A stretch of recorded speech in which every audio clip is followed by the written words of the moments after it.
Oh, we're live now. Good morning, everyone. Welcome to another episode of Trackside Beans.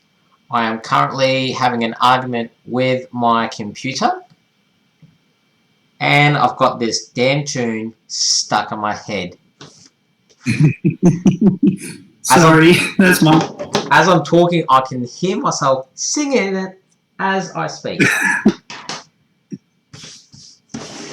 Oh. I shouldn't have joined in. I know.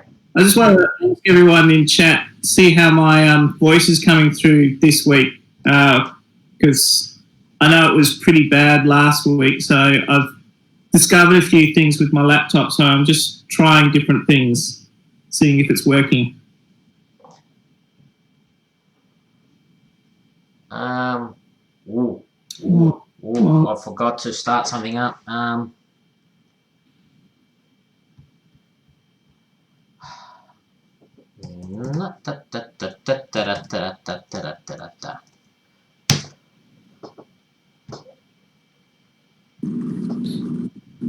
It's the doctor.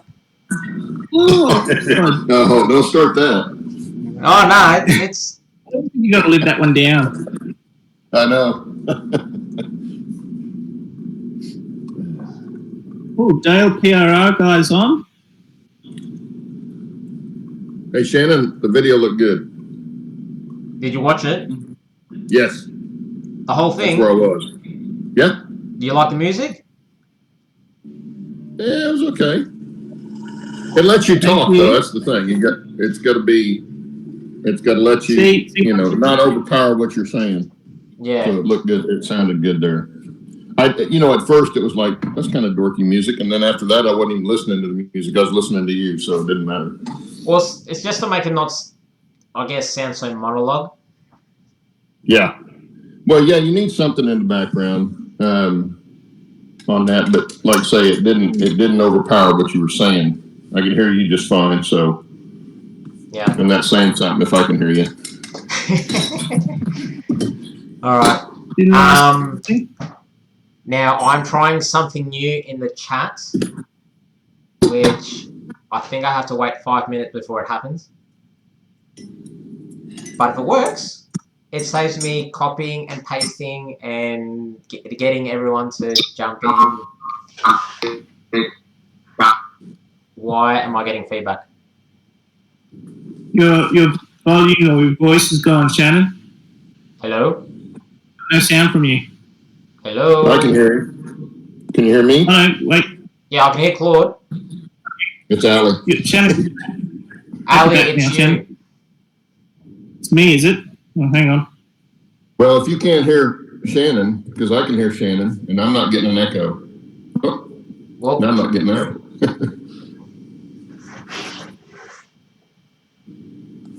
So we got, let's see, who's in chat? So we got Artie, Leslie, Brian, Dale. Steve's in there somewhere. School Kill, which I think his name is John. John, yeah. Oh, I'm getting better at this. Who else is on here? Morning, John. I didn't see you earlier. Okay, so it looks good. Now there was something else I was gonna do.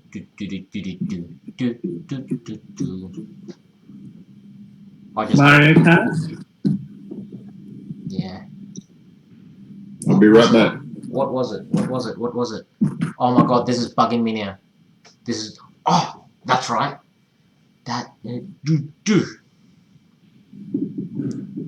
Excuse me, everyone. I think I'm in the middle of what could possibly be a sugar high. Speaking of sugar, now I want sugar. That's not good. Yeah, but me on sugar highs is not good.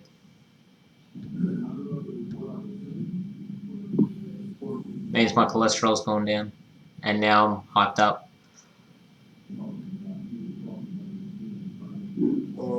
Who's that?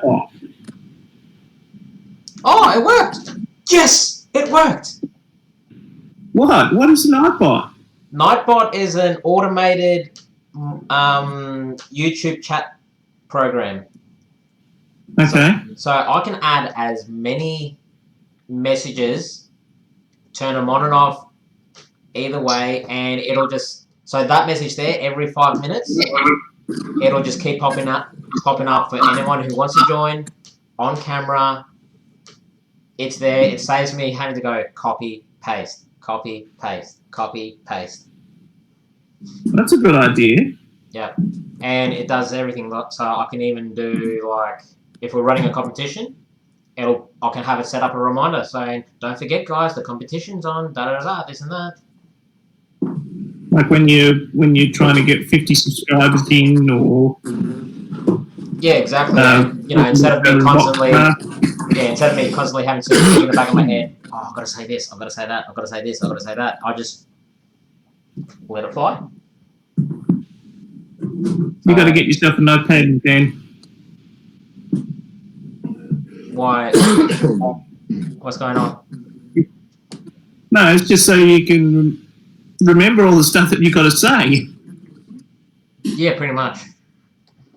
Now you might, especially when you're like me, and you think at 3 o'clock in the morning. Oh, and I had a really good idea at 3 o'clock this morning. And do you think I can remember what it was? No. Now, of course not. I knew I should have had the pen and paper handy. Ha ha ha ha ha.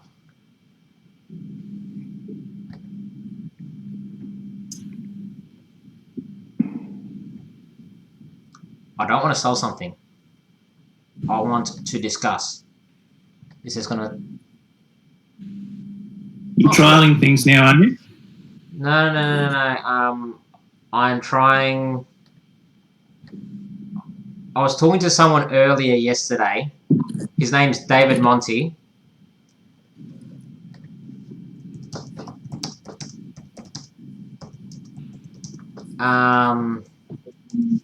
And yeah, he said for me to let him know when we are live, because he wanted to check it out. Well, I had this reminder thing come up on YouTube. Yeah, but David is like me, with 3 kids, and if his head wasn't attached to his body, he'd lose it. Well, that's me. Sometimes, yes. What a Even good day. then, it's not a promise. Okay, I've done as much as I can. Oh wait, no, I haven't. David Monty. There we go. What's it say on the back of your shirt, Claude?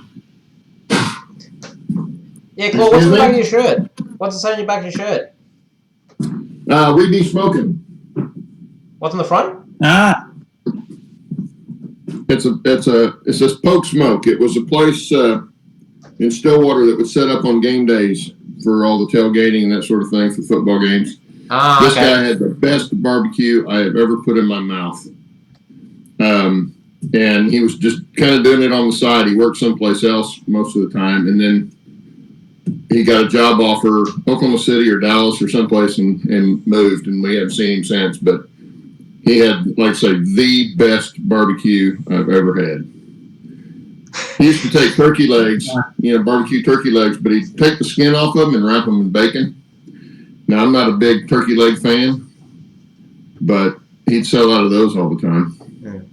All right, give us 2 seconds. I'm just going to grab the baby monitor, something to drink.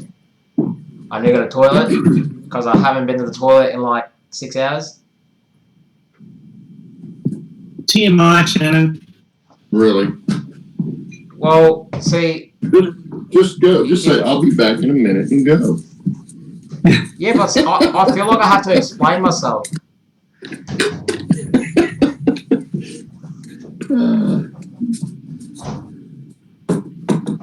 Well, I had What are you an up to epiphany yesterday.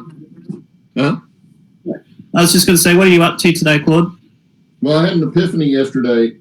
Not yesterday. Yesterday I had to work all day. But Sunday, I came in Sunday afternoon. I don't know if you can see the top of it, right? Yeah, that's new. You know what it looked like the other day. I just had the one piece up. But I got some more up, and what I was planning on doing was taking the cardboard and the plaster on up, and it will come up to a point. But the very top of the mountain, I got to thinking, I'm going to do that out of the pink foam, and just stack it up, layer it up, kind of like a hat.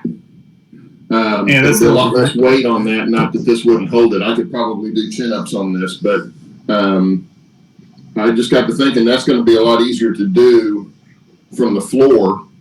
Even as tall as I am, it's going to be up pretty high. It'll be up about this high. So I just thought of that, and I thought, well, that'd be a lot easier to deal with and to work with. My only thing is, I'm not sure what to glue it with. Somebody tell me what to glue pink foam together with. Liquid Nails does a good job with that, but you got to be careful because it expands when it dries. So you got to put some weight on it or clamp it or something. I'm familiar with Liquid Nails, and I've seen people use Gorilla Glue, which I'm not a huge fan of Gorilla Glue. It's good for some things, but I don't want to have to sit and stack up a bunch of weight on it every time I go to glue it, until it dries. If I can get by with it.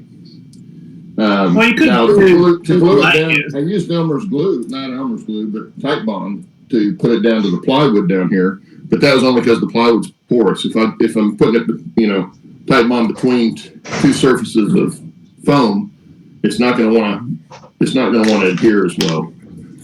I wouldn't think anyway, but I don't know, I'll figure something out. But I thought that would make it a little easier to do what I want to do up there and probably be less mess in the long run, because I'm to the point now where I'm ready to get on up here and go ahead and plaster most of this.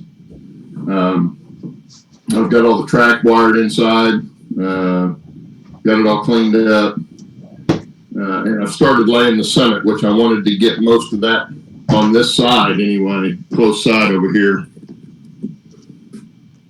That's where that point was. This side here, I want to get this side here mostly done. Well, I've got the rail laid up to here. That over there I can reach from the other side, so it's not a problem. But I wanted to get this done so I can go ahead and do whatever I'm going to do with the plaster and stuff up here, sculpt and mold, whatever, up this way. And get most of that done. Damn, that's a big mountain. Yeah, it is pretty good size. Yeah, it's about the size it was in my head when I was thinking of it originally, but it seems bigger now. I think because I'm having to do it, but it's come out. I had to figure out some problems on the way with the helix and stuff, because like the second loop of the helix down here, I had to. Good morning. I had to shift the circle out side so I could get a bridge outside the mountain, and then bring it back over top of itself, and then I had to shift it back the other way so that when I came off the summit, I was coming out of the top of the mountain and not out the side of the mountain over there. So anyway, it worked.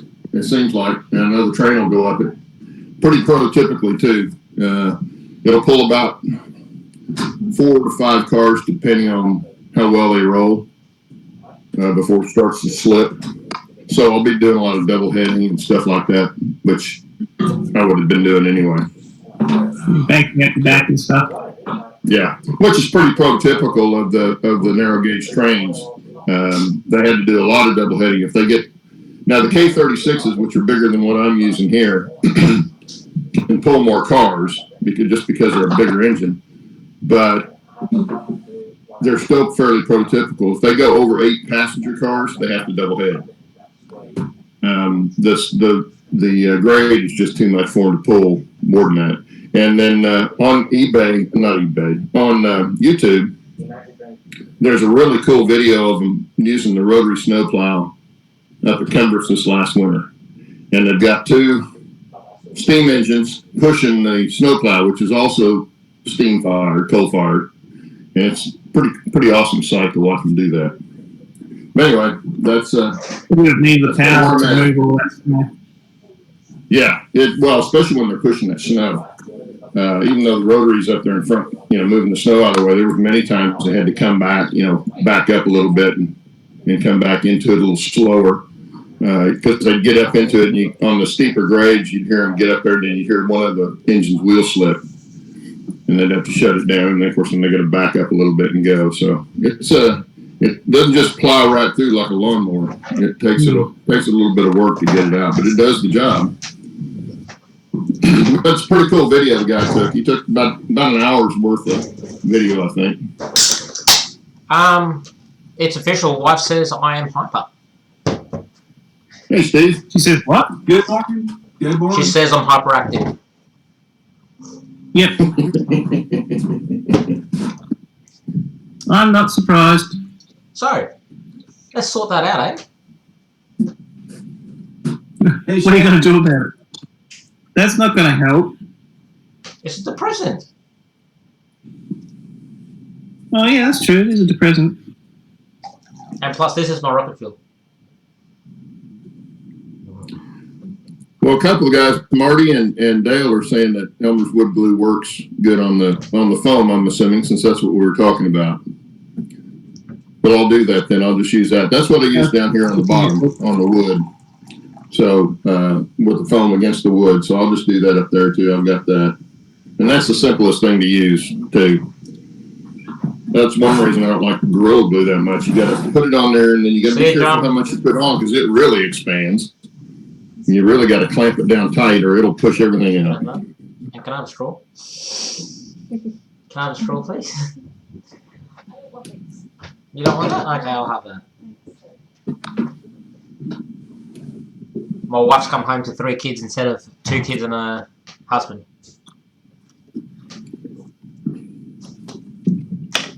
I feel sorry for her already. Say what? I feel sorry for her already. Where are my headphones? Hey, don't say good morning, Shannon. That's fine. Oh, morning, Steve. Sorry. No. Get him, Steve. I don't like the middle ones. Why? It just doesn't work for me. We're not buying plastic ones after we run out. I just want one. Okay, should we silicone one then? Do you want silicone covered in alcohol? Just give me a plastic one, please. I don't know. They're in the pantry to the left where the sprinkles usually live. Hey, Shannon. Yes, Dave. Good morning. Good morning. Hey, I made 2 decisions yesterday. What's that? The first one is that I don't like expensive locomotives. They're too finicky. Hey, you gotta understand. And the second thing is I'm going to replace 2 switches with Picos because that top is just a flipping mess. It's just a mess. I gotta change one anyway, so I might as well ball it and put in 2 Picos. Yeah, but Steve, as I said, you gotta remember that loco that you have tried to run in for me is made for 11 inches, and you've been running it around 9 3/4 inches. Yeah, no, it runs great. It just doesn't like the top of that hill right now. I worked that switch over for 2 hours yesterday, and I just decided I'm going to rip them out and put in some dependable switches up there. Well, actually, Steve, the upside with Pico is Pico sell a really nice curve turnout. Yeah. Well, I don't need one, but this crossover down here has always been a mess too, and one of these days that's coming out. That's always been a problem. Dale says, "Hey, Steve, Santa Fe Hogger." Hey, Dale, what's up, man? Are you lying? How's it going? Yes, I am live. You want to say hello? Here, say hello to everyone. Say hello to everyone. What do you think of the new glasses? Hey, I like those. Oh, wow. Lindsay's. On camera, you look more like Harry Potter than you do in come person. on. Hey, how do you Oh, put that's up with mean. Shannon? Sorry? No, I was asking your wife how she puts up with you. Oh, well, that's Steve's a asking universal how you put question up with there. me. Man. She just shook her head. I don't know. Very Yeah. difficult to You're like assume. a kid hooked up on sugar. What? Well, I did have like 15 cupcakes, 4 slices of toast, a cup of tea, and that was about it. What? Yeah, I noticed there wasn't many chocolate ones left. Yeah, and I just had 2 more. I know. Is Brian still in the chat? I think so. Yeah, I'm pretty sure he is. Okay. So what do you think of the forest, Brian? Hey, Looking Marty's good, on. Steve. Hey, Martin. Well, I tell you where's a good one? The oak trees were a happy accident. Oh. And they turned out really good. Well, show one up close. Going up, okay. Hang on, let me make Steve big so then everyone can see. Not that I need any oak trees, Steve. I just want to see you go to the trouble of getting it up to the camera. Oh yeah. Okay. Good.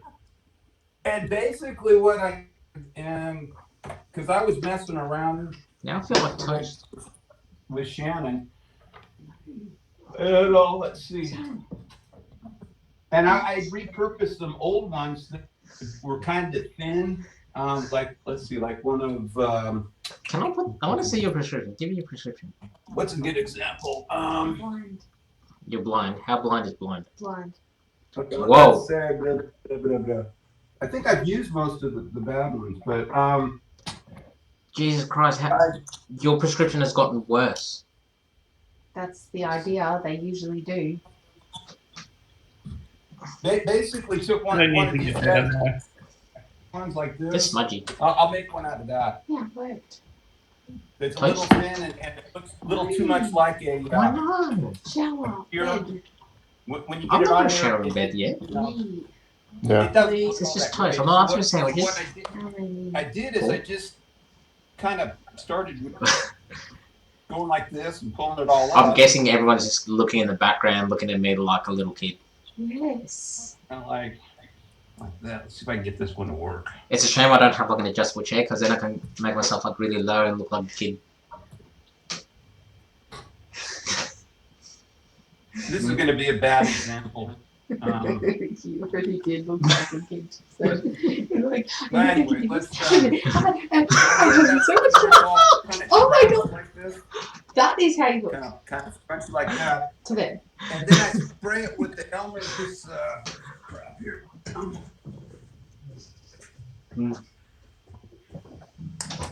The Elmer's spray adhesive. This guy here. Uh-huh. And I'll do it in here because I don't want to spray it on my floor here.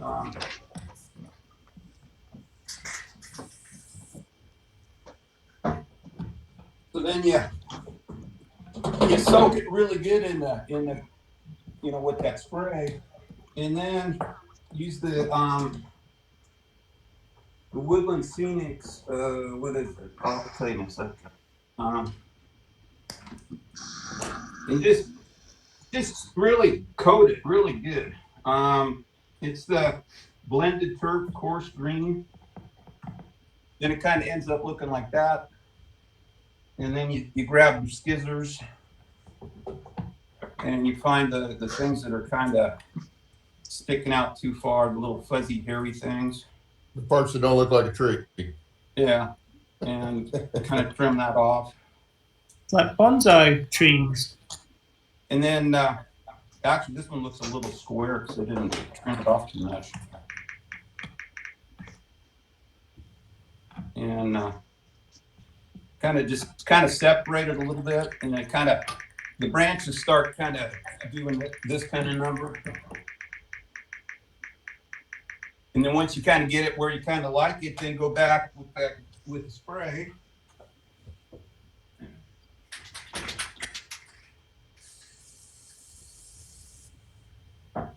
and then give it another shot of the glue, and that's it. And I got this one. Well, that was not a very good one. But I was replacing crappy looking trees with the oak trees, and they look really good because where I live, you've got all the fir trees, but mixed in with them, you've got oak trees and madrone trees all through it. So that's kind of what it ends up looking like, and it looks really cool. It looks good. It's pretty easy peasy to do.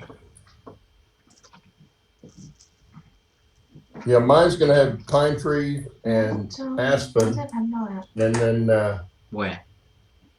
cottonwoods. Oh God, cottonwoods are a mess around here. We got those. Oh yeah, they're a mess everywhere. How the fuck can hear It's a good something? shade tree. Oh, they're really fun if you got allergies. So Oh okay, yeah, Andreas, we had one in the back door. Okay. Back right, door but the property bottle in you the had in the desert. fridge was empty. Yeah. Almost. They would grow. Sorry, It was empty. They I They would couldn't grow in get it. the. Okay. They They're would grow in the very wash nice. in the desert. And I also gave him Yeah, we have the grown children's friend because down the house, yeah, and he the was roots just were getting the septic tank. like he was Yeah. tired, but he couldn't. He didn't want to lay down. He didn't want to sit up. He It's just tired. took me an hour to put him to sleep. Yeah, he's been croaky lately. I think he's got growing pains in his legs. Like he's stretched and now his bones are filling in. Okay, maybe. Because last time I remember him on that cot, the cot was like about here on him. Mm. Now it's at his belly button. Oh shit. You got to think about it. Like you add 10 mil everywhere. Yes. There we go. I'm actually starting to run out of room to put trees. I may have to sell them. Hey, John2618, hello. Lazy Junction Railroad Roy. I'm going to assume your name is Hello. Roy. Good morning, Roy. Yeah, Lazy Junction. Roy, he used to be in the plane club with me. Oh, there you go. Hey, Roy. Small world.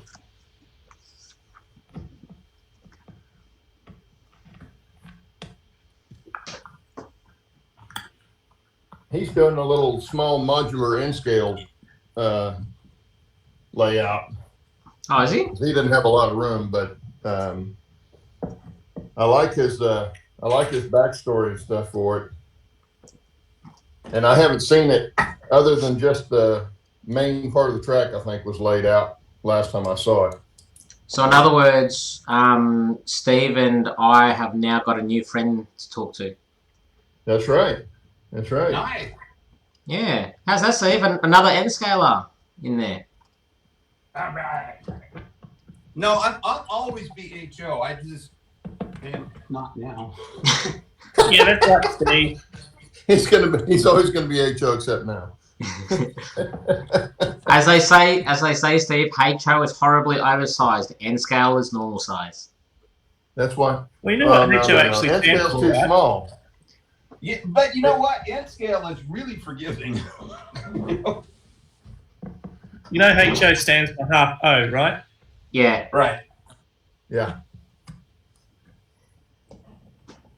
Hey, Shannon, I got a really good subject. Hey, that David might- Z2G. Hello.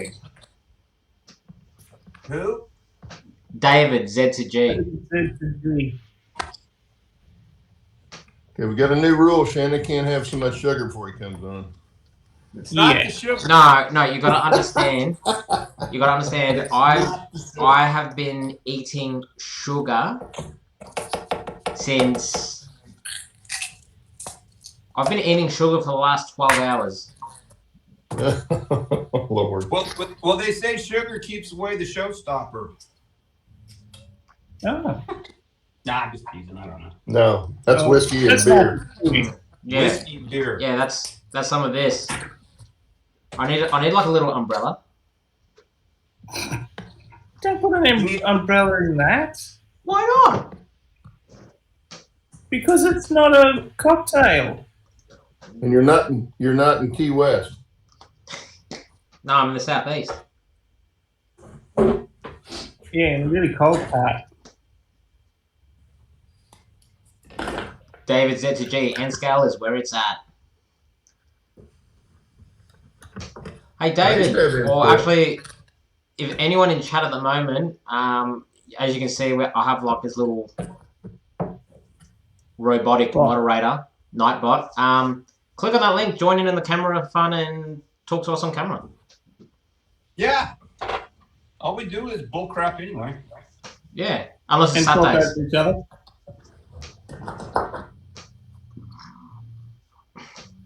Yeah, I got a good topic at some point in the future, Shannon.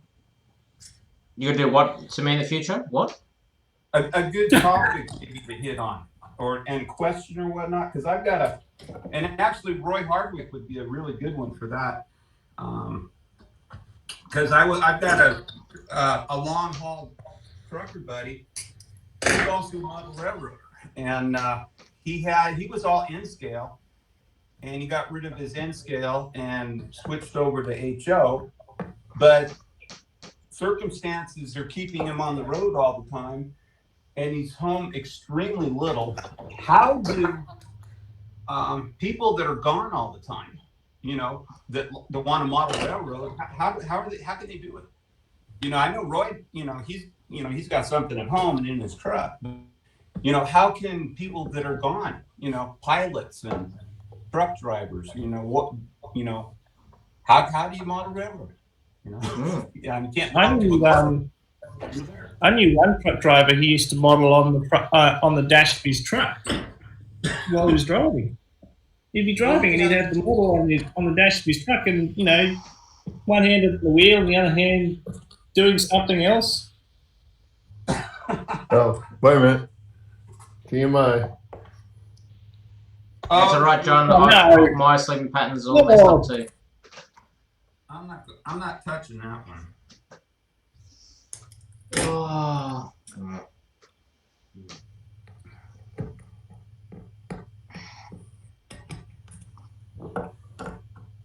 I'd love to show everybody how you look on Shannon, but I can't.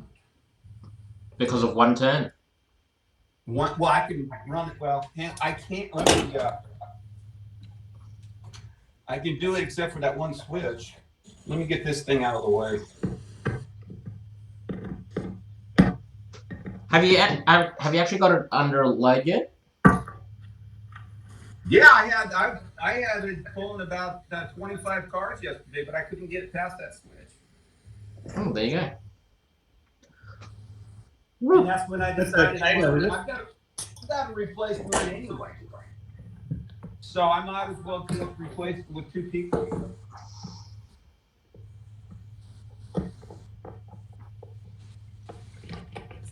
It's a beautiful locomotive, and it runs incredible. I'll convert you, Steve. Don't you worry.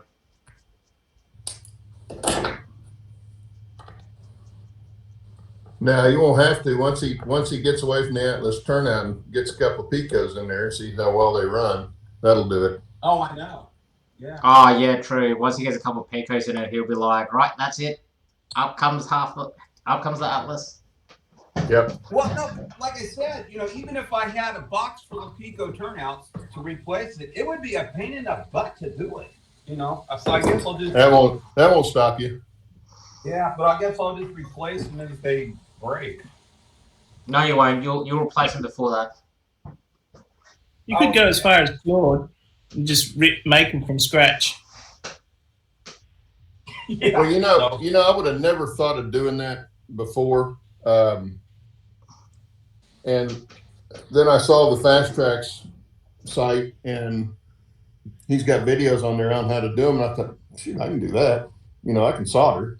That's really all it takes. That, and you get the tools, and it's not cheap. But if you only need a couple of kinds of turnouts, say a number 6 and a curved turnout, say, and that's all you're going to need, you're not going to put out a whole lot of money. But if you need a lot of turnouts like I do, I got to thinking, by the time I take a number 6, like this one right here,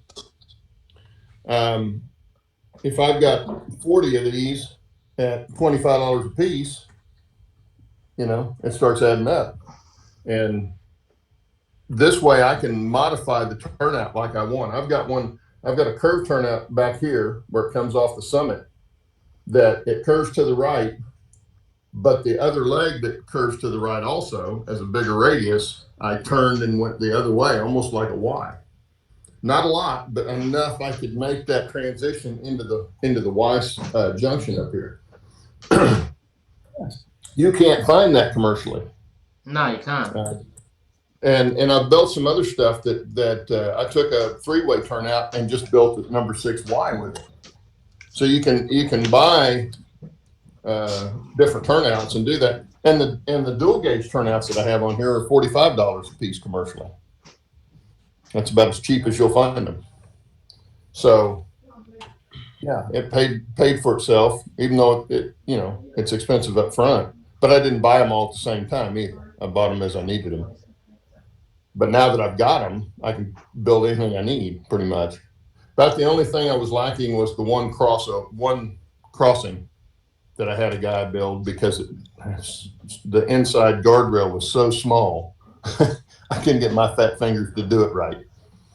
And Fast Tracks only sells a jig for a 14-degree crossing, and I needed a 45. So that's the only thing they didn't have. But I could have probably written the guy. They're in Canada. I could have probably written him and got him to. Although I don't know what that would have cost. That would have been cost prohibitive, I'm sure. Hey, Shannon. Yeah. It's running backwards. Runs great backwards.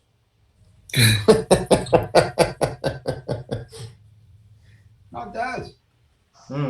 Except for right there. Didn't like that. Look, you jinxed it, Steve. I know. I should keep my mouth shut. As soon as you said it was running great, that's when it comes off. Exactly. Shame on me. Oh, I drank too quick. You hitting the wall, Shannon? No. If I drink alcohol too quick, my body goes into a panic attack because it doesn't know what the hell's going on. So even though mentally and consciously I know nothing's wrong, my chest feels like it's getting crushed right now. Oh, that's not good. Yeah. But the thing is, I know, so I don't freak out when it happens. I just go, uh-oh, I drank too quick. Well, that's why we come around. And then you have me to do the toast. Love you. Love you too. It was horrible. Why? Too hot in here. Not that far. Do you want me to wait the kid? Lovely.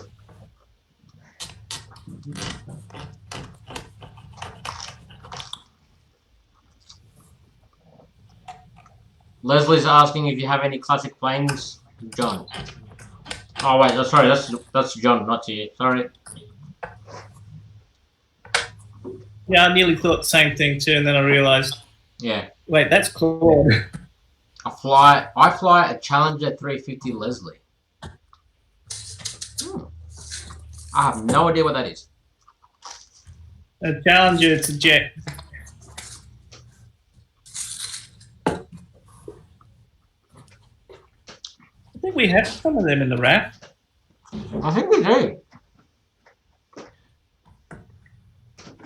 I'm gonna Google a photo.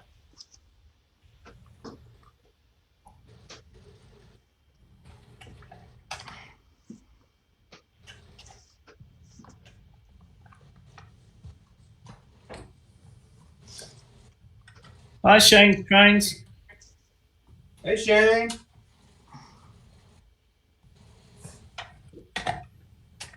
I used to recreational fly. I was I flew 152s. Did a couple of solo flights, area solo flights. Told a Rex pilot where to go. Yeah, that was pretty fun.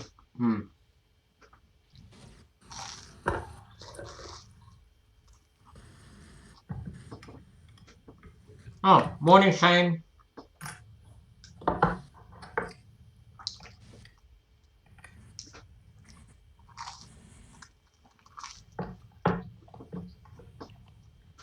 Hey, Steve, where does Shannon's train go? I put it away. It just makes me sad looking at it not being able to run it. So.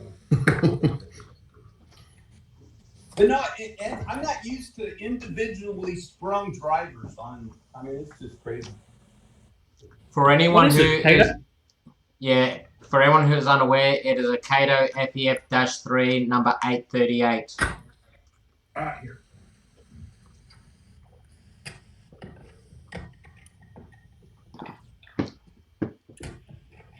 Beautiful locomotive. Absolutely gorgeous. Oh, steam locomotive. Mm. That is nice. And it runs so sweet. You can't even hear it. It's just, it's just too nice. Brand spanking, Hmm? brand spanking new? Yeah. Oh yeah, yeah. I had to open it up. My letter carrier Saturday. God bless him. It was pouring down rain, and it was about 7:30, I guess, something like that. I was getting ready to go lay down because my ear hurt so bad. So I had my jammies on and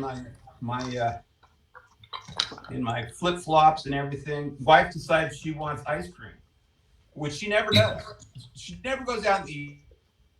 So she takes off, goes down to the gate. Next thing I know, I see her walking up in the rain, which she doesn't do. She doesn't like rain, with a box.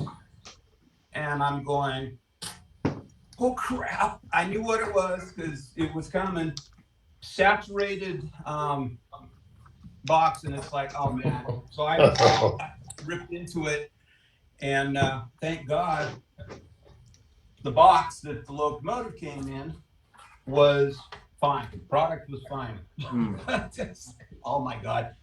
So I That's a credit to Juan Navarrete who packed that. What's that? Juan Navarrete. That's the guy I bought it off. Oh, okay. Yeah. He packs stuff really good. Oh, it was well packed, but if she hadn't gone for ice cream, it would have sat out there until probably at least the next late morning before somebody would have seen it. It would have been soaked. I mean, guarantee it.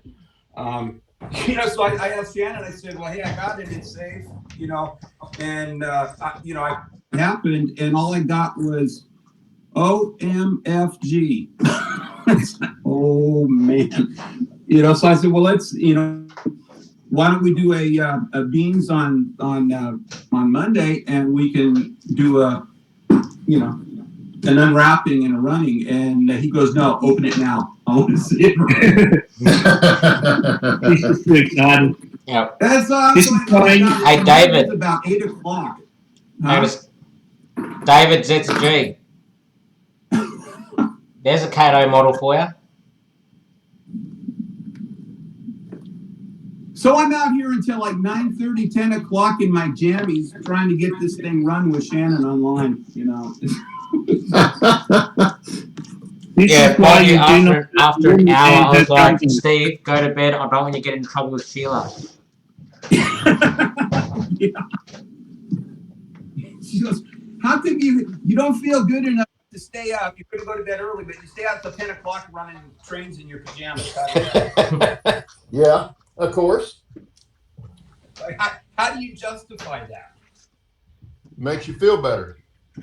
Exactly. Well, it does. It keeps your mind off of stuff. Yeah. That is absolutely true. Absolutely true. Oh, how's that? 12 viewers, 3 likes. I think this is the most viewers we've had on Bean so far. They must like us making idiots of ourselves. Or at It, least just, me. no, it shows you just how bored everybody is. Yeah. I don't know if that's an insult or a compliment. Yeah. Yeah. Oh. It's all lovely that when you can't Ooh, excuse me. That's great. Shannon. Gross.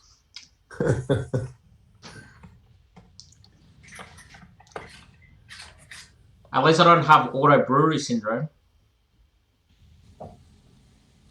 Auto brewery syndrome? Mm-hmm. I don't want to know that, do I? Oh, it's not something bad. Hey, Claude, have you ever heard of auto brewery syndrome? No, Steve? must be an Australian thing. No, it's not. It's global. Steve? Steve? What? Have you heard of auto brewery syndrome? I can't hear you. Say again? Have you heard of auto brewery syndrome? No. Okay. So auto brewery syndrome is a rare condition where the body doesn't digest carbs properly. And therefore what it does is it actually ferments alcohol in your gut. Wow. I've heard of that. Yeah. That's auto brewery syndrome. So instead of digesting sugars and anything that's, sugar based or wheat based, like rice or rice cakes, I'm trying to think what else has carbs in it. Basically anything that's Beer. Yeah, beer. Well, that's the thing. It actually in your gut, it actually creates beer in your gut. And that's why So- those people always get breathalyzed. Yeah. They Yes. always over. Yeah, someone could not know they have the condition for years. Every time they have anything sugary, they feel ill, they feel crook, they don't know what's going on. So they just, stick away from it. They drink, they feel even worse, so they don't drink. But yeah, it's a real condition. I saw an animal show one time on. They were showing these monkeys that would eat some certain kind of plant or fruit. I'm not sure what it was, but it did the same thing to them. It wasn't alcoholic in itself, but it would ferment once they ate it and make them drunk. It was Oh, pretty funny to watch. But it was just that one plant or bean or whatever it was they were eating. I don't remember. That's been a long time ago, but it was pretty funny to watch them once they were drunk. yeah, that would be pretty funny to see monkeys drunk, for sure. We used to have that problem with birds as a kid. We had a pyracantha berry bush next to the house, and in the summertime they fermented, and the birds would eat them and get drunk and fall out of the tree. That's true. That's Been there. I've never fallen out of a tree yet. No, I haven't either. Just felt like I did a couple times. Yeah. I know people who've woken up in trees. Some of their drunk adventures in Wagga. I fell in a holly bush once like that. That didn't feel good. Actually, there's a story my mate told me, which I don't think is PG rated by any means. It was back when he was in the infantry in the army, and yeah, let's just say, long story short, he was too drunk at this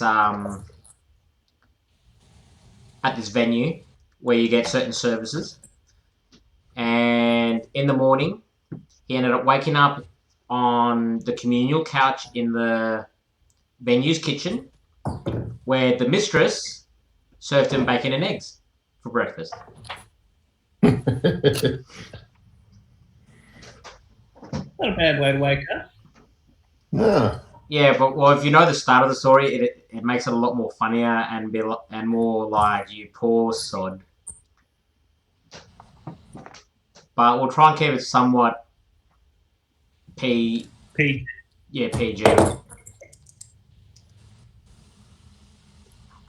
Claude, David said Yes, sir. it's manda fruit. Say again? Manda. No, marula. Marula. From back here, it looks like MAND, but when you look up close, it's a U. Yeah, it's marula fruit. Marula fruit. Okay. So he saw the same thing probably. Yeah. I know. I was in tears laughing at him because they were just falling all over the place trying to walk. Not unlike humans.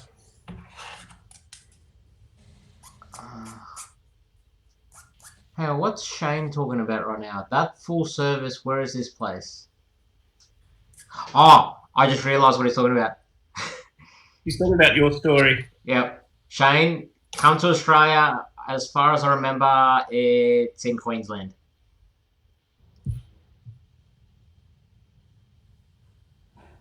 Well, I call it Bris Vegas. Yeah. Well, actually, I think it's... Where is infantry base up there? 6 RAR. Are they at Enoggera? I think so. Which is Brisbane. Yeah, kind of like on the desert parts of Brisbane kind of thing.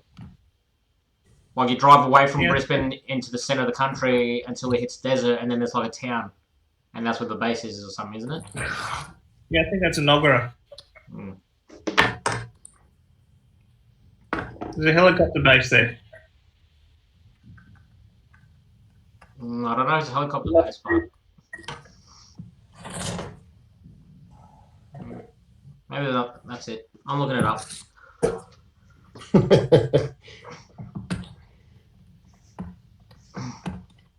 Australian Army 6 RAR. Royal Artillery Regiment.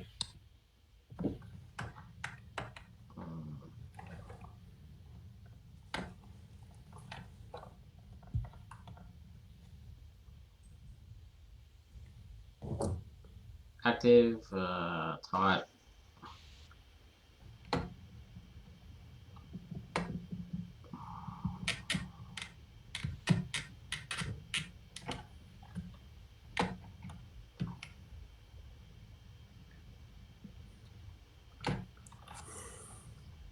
No, it is an opera. I thought I was right. Yeah. Currently, who was it? Where is he? Current commander is Lieutenant Colonel Justin Baywater. I don't know who that is. Neither do I. I used to send some of our guys up there to stay on base there in accommodation. That was as a travel clerk, that was my job. So that's why I know about Enoggera. Yeah.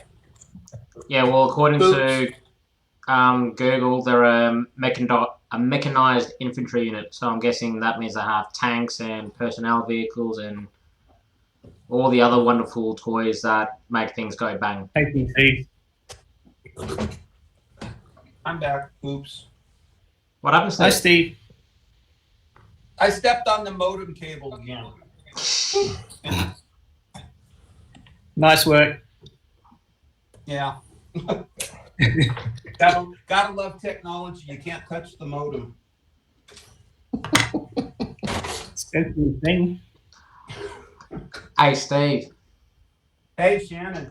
I was saying to Ali earlier when I was going through eBay, there's this guy that's just selling his collection.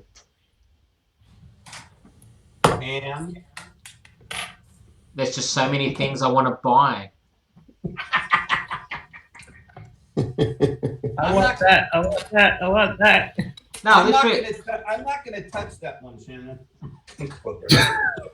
No, but here's the thing, like how long did it take me to go through the list, Ali? Just scrolling through eBay? Oh, I think I switched off halfway through it. I think it was like a minute, 2 minutes where I'm just going N scale Athens, 40 footers, 40 footers, 50 foot, 40 foot, 50 foot, gondola, coal, gondola. Hoppers. Yep. Shannon, you seriously need help. I'm sorry. It's the sugar. It's the sugar. What's up, Leslie? Let's hope it's something. Leslie's asking, what's he listed as?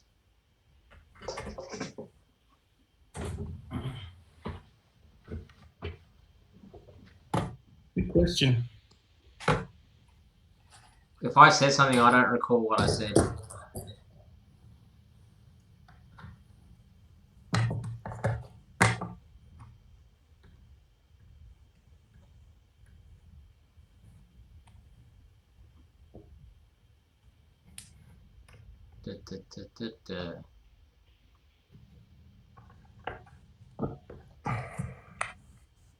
Oh, the eBay. Yeah, that's what he's talking about. Yeah. Leslie, just go onto eBay and hang on, let me rephrase that. Go into the Australian eBay and look up N scale and then go newest listings. The guy's name is the_wormhole26. You can look up the actual name of a seller.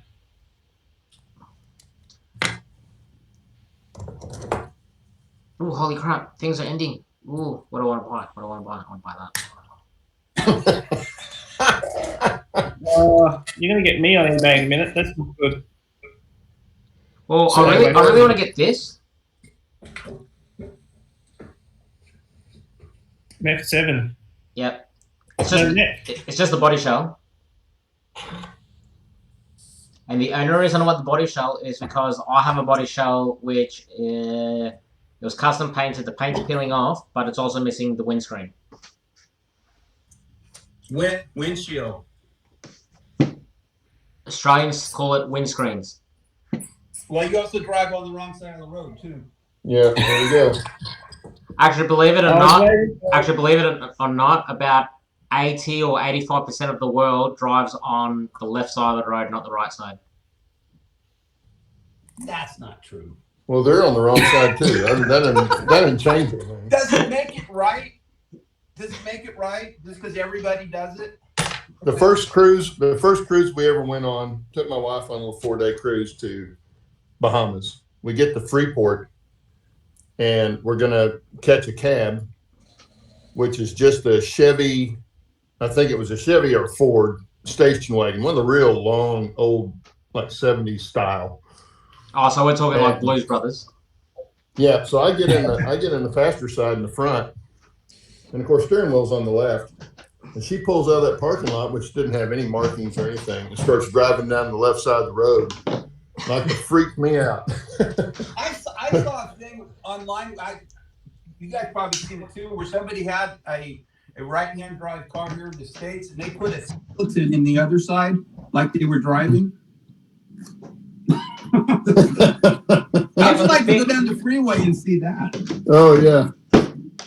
Well, our postal trucks here are right-hand drive. All the ones that deliver mail to the mailboxes out on the curb. Yeah, we've got some too.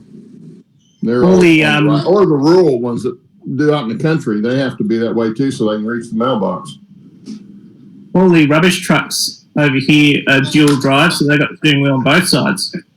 Yeah, I've seen trucks like that too. They have to have it on the other side so they can see the grab claw from picking up the bins. Yeah. Yeah, I've seen trucks like that with dual.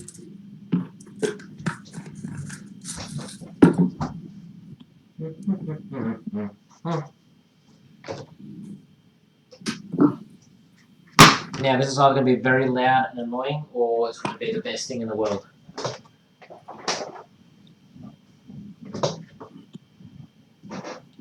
Here's a free tip, everyone. These work wonders for lubrication. I'm not going there, Shannon. No, seriously, you can buy these on eBay, like a pack of 50, and you just put all your lubricating oils in them, and you can do the finest. Yeah, those tiny drops. Well, not even a tiny drop. Like, there you go. Look at that. You can probably just see the bubble on the end of the needle. Oh, it's got a needle on it too? Yeah. I wouldn't think they'd be selling those on eBay.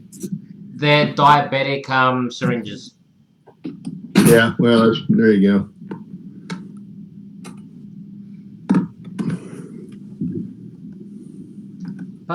plastic compatible. And it's got a needle on the end. Yeah, but that's like Yeah, I've what, had a 1 mil needle. I don't know, but Cause I shit you not, about 35 mil of oil will last me. I can service about 100 locos with one needle, and not overuse any oil. You know what? I don't know. I think we should call you Dr. Shannon because you can fix and do just about anything. So There you go. Yeah, like Shannon. hang on. I had no idea how talented you were. You know what I hate Neither did about he. these? I've got to fix the blade on that. What is it? There he goes. Ah, it's a shaving blade. Great razor, yeah. Yeah. That's how I shave. I use these. What shaving? Look at the hair on your face. Let's not dig too deep in that conversation unless you want to meet across that line.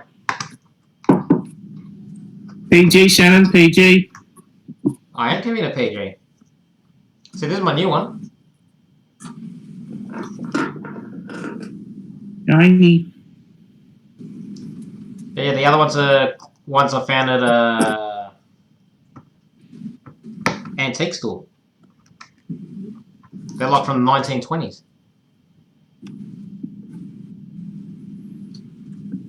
Actually, I think Do you sharpen it?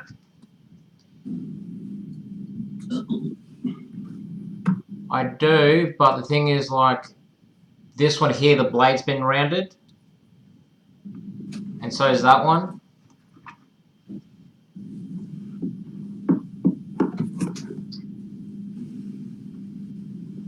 That one... Yeah, that one's buggered as well. So, guess what I have to do? I have to make them blunt. And then sharpen them again.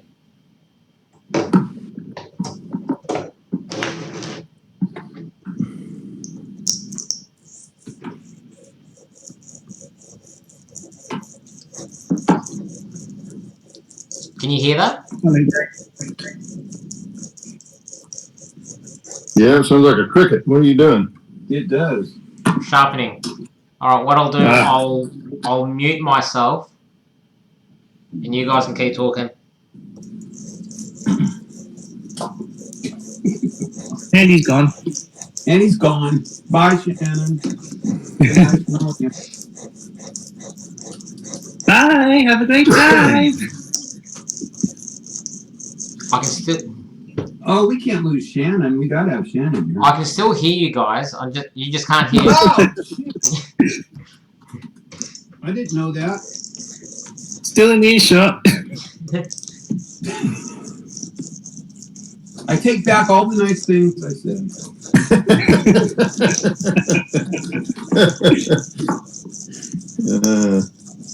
As you should. all one of them. Oh, one of them? Yeah. I can't think of anything nice to say about him.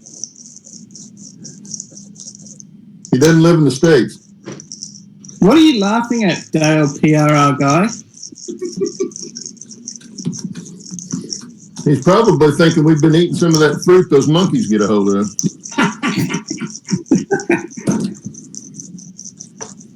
Oh, man. Actually, I think they're figuring out why we do this during the week. Actually, I was gonna say, if anyone likes watching TV. If anyone likes their spirits, go to your bottle shop, see if you can find any of that. Was that the one you were telling me about? Yep. Knock your stuff in the dirt. Is that the stuff that tastes like licorice? No. No, that's Sambuca that tastes like licorice. It's a blue.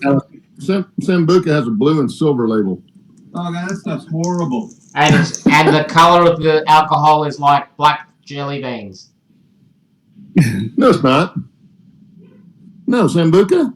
The one I drink clear. is. Looks like vodka. Looks like vodka. No, the one I drink is mixed with is black.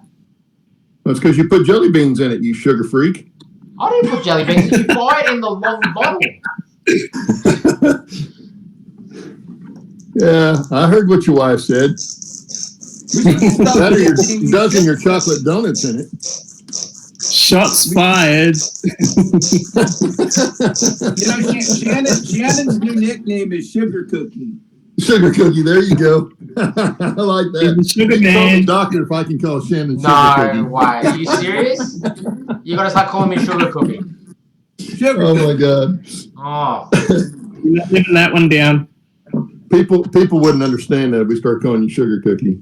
No, Not unless that's like the big boy on the not unless they watch this show, then they will know. It's gonna stick, man. Yeah. Shannon Sugar Cookie. Oh Lord. Help us all. Better than what you said.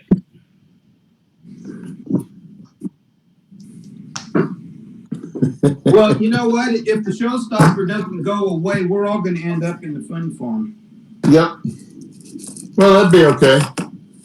Then you won't care. I've been there before. Is the sugar block hitting you, Shannon? Is that why you need those? Trust me, the sugar's gonna keep me going for a while.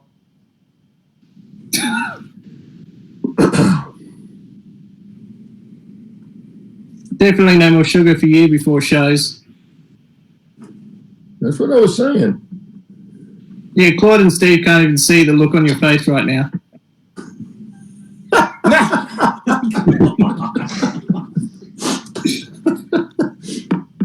You can't unsee that. No. Exactly. Sad thing is that's a natural look for him, huh?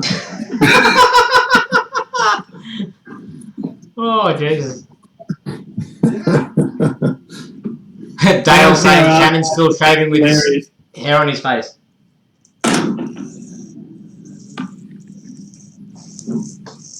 There, nice little accidental oak tree.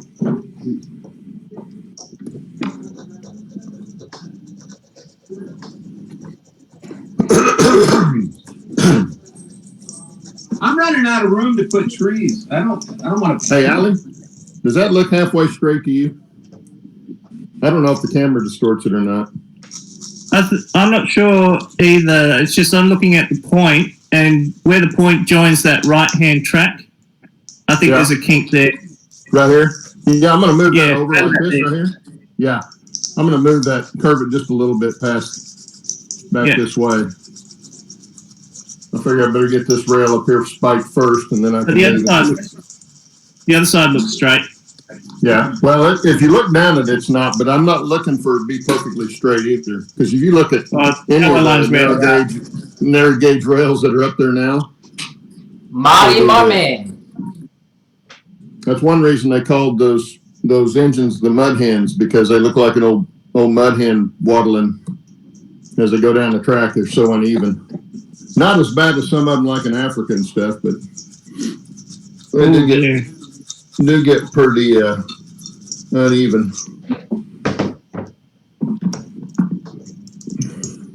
How come nobody wants to get in on your and make fools of themselves like we do? Because they're sane. Yeah.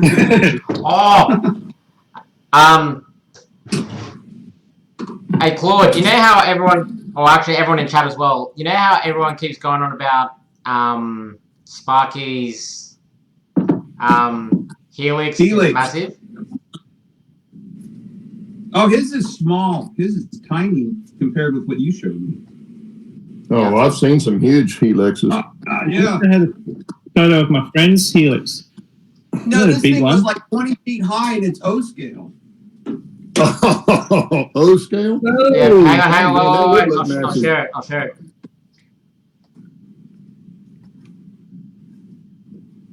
It was insane. There you go, have a look at that. What? That is a grown man. Dang. What? Oh, and it's double track too. Yeah, that thing has to be at least 12 feet in diameter. How do you get out? And probably close to that height. Well, you go to the second level on staircase, don't you? Yeah, pretty much. You can see if you look through the crack, you can see he's on a ladder. Yeah. Well, hell yeah, he is. I can tell by the size of his body. Yeah, because that top deck's got to be what, almost 12 inches wide. Yeah. That's huge. Is that ice cap? Yeah, it is. That is gigantic. Well, okay. If the wife gives me any grief, I'll show her that. Say it could be worse. Could be worse. Well, she knows it could be worse. Hey, Steve. Hey, Shannon. If you start calling me Sugar Cookie. It wasn't me. Well, Sugar cookie. well, here go. How's this? Dale from PR Guy. He says we can call Steve Ross after Bob Ross. Happy Little Trees. There you go. Happy accident. Yeah. You know, happy clouds. It's your world. Yeah. That'll work. Well, hey, you know what? I was telling Shannon, I actually back in the early 90s, I got into that. My mom watched that show forever. And I got bored and I actually sat down and started painting. I got with the technique, I still got all the brushes and stuff. And I painted 4 paintings. Well, here's an old one for you, Steve. You probably remember this. You're old enough to remember John Nagy, right? That doesn't sound familiar.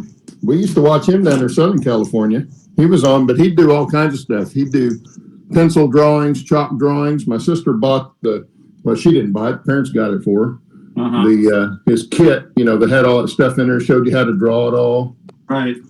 And yeah, he was real big. I hadn't even heard of Bob Ross until maybe 30 years ago. I did 4 paintings. I don't know where the 4th one is. I think I sent it to my daughter. I'm not sure. I could show them to you, but I'd have to kill you all. No, we'd probably die laughing. So there's That's one. me, Claude. There's one. Oh, that's nice. Yeah. No, they're ugly. Actually. Really? That's impressive. Steve, you gotta give yourself more credit. That one. And Great.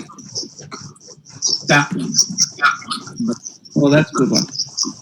That was my Bob Ross fetish. So I've yeah. Right. I did have a life at one time. And then I moved to Oregon and now I don't have a life anymore. There you go. It's always something. Yep.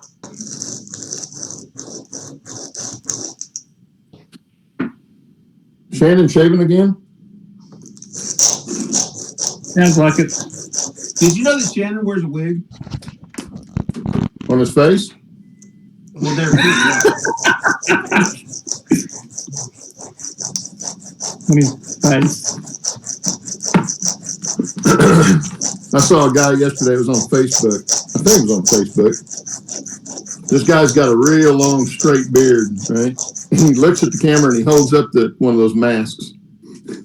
And he goes, now, he takes his beard and he flips it up over his face and it just covers his entire face. And he puts a Harney helmet on and puts glasses on. He looked like some guy from ZZ Top. Yeah. Well, actually, he looked like, the pictures of the Cocker Spaniel that they put glasses on the tail of the. So that's what he looked like to me. Was that back into that Cocker Spaniel? How'd you like to be going down the grocery store aisle and see that? Yeah. Well, if you go to Walmart, that would be normal. Oh yeah, you wouldn't get a second look there. No.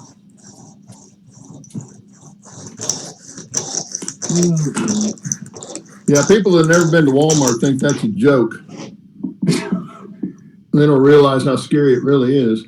Yeah, it is. I avoid Walmart like the plague. Well, my son-in-law works for them, Oh, shoot. And we can go there every now and then, but I try not to spend too much time in there. Of course, the little neighborhood market that they've got down the street from us isn't too bad. We're not as far out in the country, so we don't get the real strange ones. Oh, we get some bizarre ones there. I mean, yeah. It's like, did you look in the mirror before you left the house this morning? Really? They're called fashion felonies. Some people, it should be illegal to wear spandex.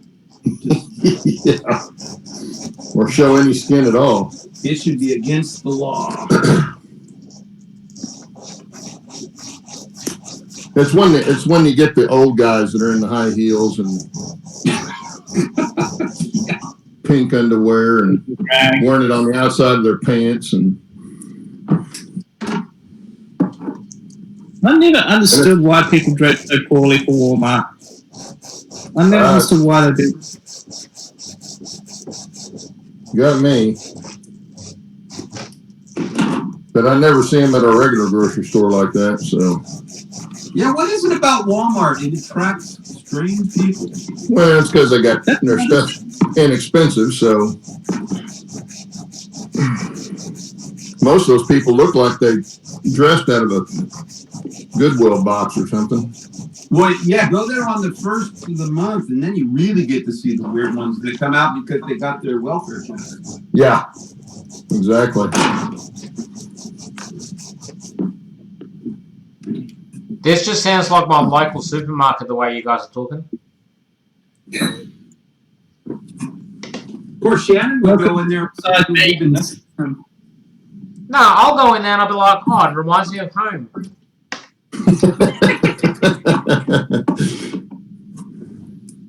Yeah, I'm not going to go there. Nah, to give you an idea where I live, because I live in it's not a suburb, it's like a part of a suburb. It's called Coringle, which is part of Frankston. And Frankston's nickname is Frankanistan.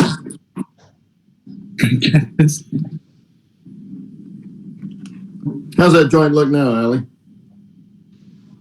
that look better? You'd have to zoom it in a bit. Now, how's that? Is that not a nice little oak tree? Look at that thing. Isn't that pretty? Look at that thing. Pretty tree, Steve. It's a happy That look Happy It's tree. a- happy tree. It's a very happy tree. Now, this one I haven't finished yet. I haven't spiked this side yet. Well, I haven't finished this one yet either, but it will be here in a second. Here you go, Shannon. I'm sending you some photos. Email or Email. Hopefully it goes.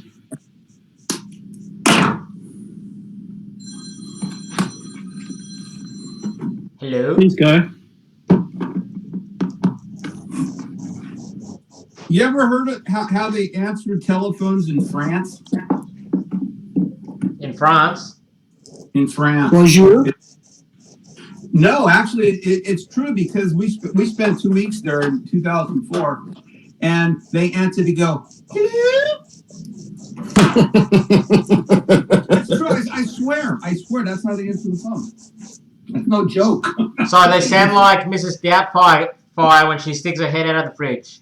This is for your dearly. Yeah. Yeah, that's exactly what it is.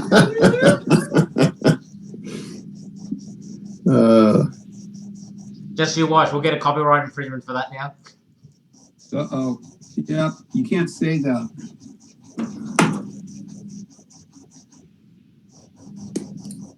Oh, Steve.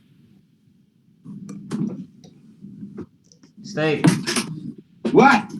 did you watch that video I posted on the Facebook group that should not be mentioned yet? No, I can't open on my phone. I can't open any YouTube links. So no, I couldn't watch it. Okay. Well, when you get a chance, just give me your opinion on it before I publish Okay. it. Well, I tell you right There now, is a like, serial song. Hey, Sorry, Allie, I it think looks I've like you got put yourself a fan.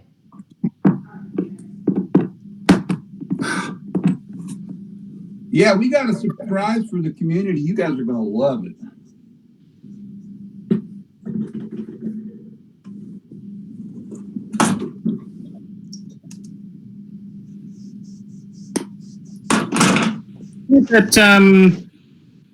That email came through, Shannon.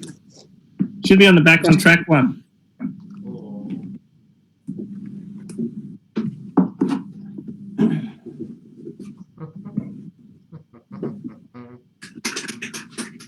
Might take a minute or two to come through. Here we go. Here we go. Here we go. Here we go. Here we go. Still loading. It was like 20 megabytes. Oh, it's 20 meg. Yeah. I've got to wait for the server to catch up. Because those photos are from the group that I was a part of in Newcastle. Oh, yeah. And some of them are my trains and some of them are other people's trains. But I helped build that layout, so. I'm up to 250 trees. What? I'm out of control. Wow. You can send me 1,500. Leslie says in Italy they answer the phone with pronto. Pronto. Hi, Human City Junction. Hey! Good morning. And you can hit it like 4. Yeah, I'm not doing that again. My wife will kill me if I wake her son up.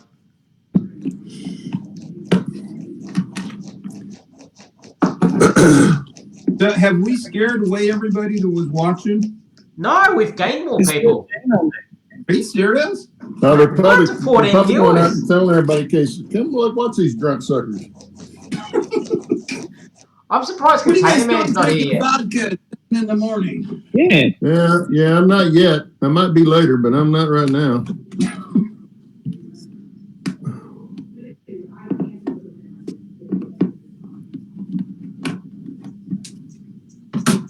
Ooh, it's time to get sharp. Don't cut yourself. She's still playing with that razor? Yep. Yeah. You know, you really shouldn't have sharp objects, Shannon. No, he shouldn't. Especially when he's hooked on sugar.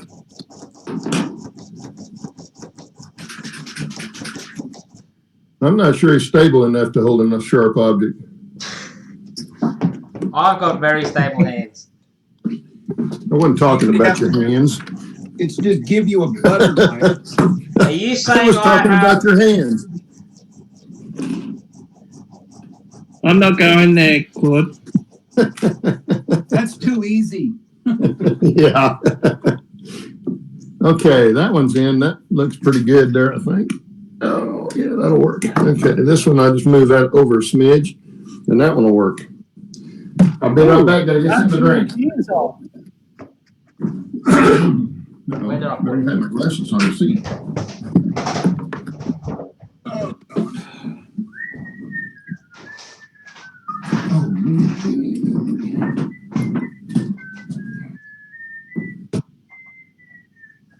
Okay, who knows all the first name and last names of everybody on Gilligan's Island? Not me, Brian. RDNT's on here. Hello. Hello, RDMP.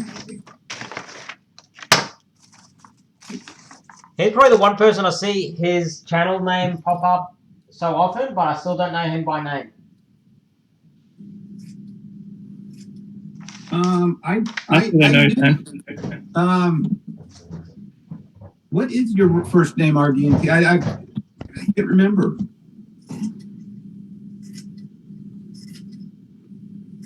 I have a hard time remembering everybody's first names.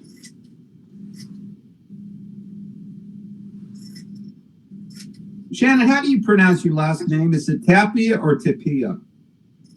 Depends if you're speaking in English or in Spanish. or Italian? How about Australian? Australian's Tapia. Tapia. Okay. Yeah, English it's Tapia. Okay. Or in Spanish it's Tapia. Tapia. It's Randy. Randy, that's it. Randy. Hi, Randy. Randy Pandy. It's better than sugar cookie. What's that, Steve Ross?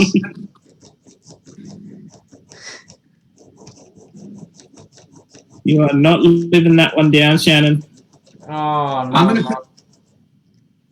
Yeah, because we've had talks about adding nicknames to Shannon. That's not a good thing to do.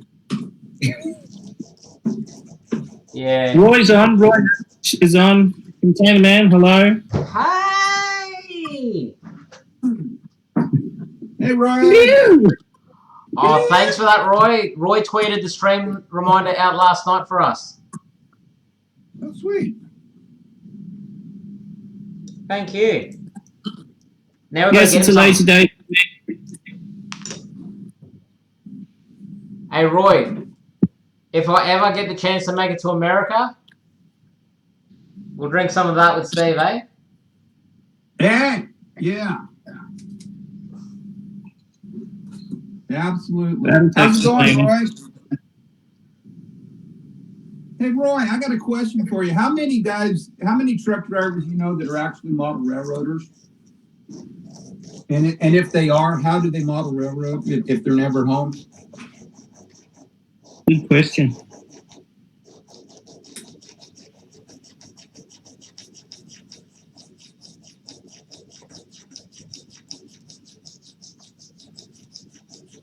That's annoying, Shannon. What are you talking about, Willis?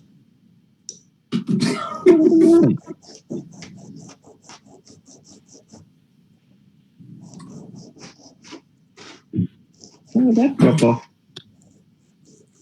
Come back. What happened? It kicked me off for some reason. It's back now.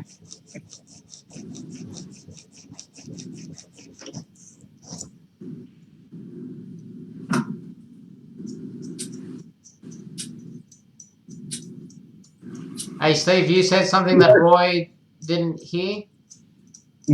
Yeah, I'm curious how many truck drivers he knows or period that are model railroaders, but they're never home. How do you model railroad? Do you belong to clubs across the country that you bring stuff with you, or I mean, what do you do? Because I got a guy that he's never home, and he wants to be able to, go to clubs and be able to run his stuff. And is there, a call for something like that? I mean, what do you guys do?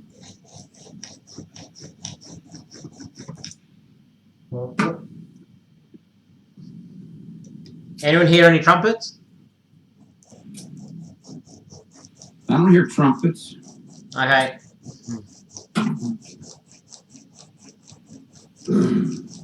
I do hear an annoying scratching sound. That's Shannon. Yeah.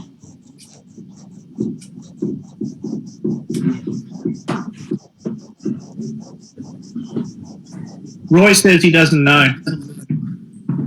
Okay, that's good enough. He also asked how you're feeling. At the moment, okay, but you know what? A couple days ago, I was feeling really good, and I was like, "Wow!" I think, it was yesterday. I woke up and I was feeling, kind of okay. It was like I turned the corner, and then, boy, about 1 o'clock, it was like somebody stuck an ice pick in my ear, and it was just all of a sudden I couldn't walk. I was dizzy. I went and laid down, but. I guess that's the way it is with shingles. It can kind of lessen up for a couple of days and come back and hit you like a tsunami. But yeah, if I could get rid of this ear problem, it would be a lot nicer. But I'm getting better. This takes, it's fun doing this because it kind of takes your mind off this stuff. Well, you sound a lot better than you looked the other day. Oh God, I feel like death. Oh God, Saturday it was like Yeah. I was like, Yeah, you look like a ghost. oh God. Roy, that's a very cheeky comment. Very cheeky. I'm not going to answer that. Uh-oh. Is Roy here? Hey, Roy. Yeah, Container Man 68, he's here. I would put out to anybody, get a shingle shot. Don't put it off. Yeah, my wife told me as soon as it kind of calms down a little bit, I've got to go get mine. You don't want this. Trust me, you don't want this. Oh, I know. Like I say, that little bit I had, I didn't like. Oh, It wasn't nearly as bad as yours, but still. There you go, Container Man. That's what I'm Well, talking. I was telling I think I was telling Shannon, but my wife had it last summer on the front of her face, right under her eyes, and up in her sinuses. Yeah. And, so I was telling Shannon, it's like, if somebody said you've got to have a bad ear infection or you have to have a bad sinus infection, put them on the table. You got to pick one. And I don't know which one I'd take because they're both ugly. Yeah. Steve, Big GRR says, what kind of trees you make? Hi, Gary. What's his question? What kind of trees are you making today? Actually, I'm making oak trees. Happy oak trees. Because it was a happy accident how to make them, and now I've got these are actually kind of big, a little bit big, but yeah, they work really good. I guess I'll have to do a tutorial or something on what I'm doing because they actually turn out really good. They're all interspersed in with all the other evergreens, and they're pretty simple to make. I mean, these are just like Gary, you were putting the toothpicks. It's funny when you showed the toothpicks, that was exactly what mine looked like. And this is just that cheap green or white furnace filter you spray with the Camel stuff like Ron Marsh was doing. And like for instance this one, I can make another evergreen tree out of it, but I don't think I will because I've got the money. I'll make an oak tree out of it, and I just kind of let's see, take that scrunchy stuff off the bottom and kind of tear that off, kind of squish it up, and then I just kind of round it a little bit on the top, kind of like that. It's really simple. It actually goes pretty fast. Let's see. Kind of get rid of all that. Hey, Shannon, you should try doing that with your straight edge. Kind of get looking like something like that. Kind of. What do you mean do with my straight edge? Do trees like Steve's doing. Yeah. Get it kind of ugly like that. If you got any little strands, clip them off. And actually, the worse it looks, the better the tree looks. Get it kind of like that, so it looks, something. Oops, I don't know if you see something like that, kind of all pour up. And then, about the time you think it looks ugly is when they look natural. Yeah, and then you got this is the Woodland Scenics blended turf quartz green. Then spray this with Elmer's Blue All. Let's see. Give it a good spray with this wonderful stuff, and then sprinkle this on your little tree like that. Kind of shake it off a little bit, and then if it looks okay, which it needs a little bit more, and then anything that looks kind of hangy downs that just don't look real cool, put them off. Kind of like, so it kind of ends up looking something like that. And if it looks good, then hit it with the another shot of the Elmer's Blue All, and that's it. It is so simple. And then you just end up with, I mean, I've made these just since we've been sitting here talking. But I'm running out of room. That's a good thing. Otherwise, it's going to be solid trees. Okay, well, I figured, hey, Steve?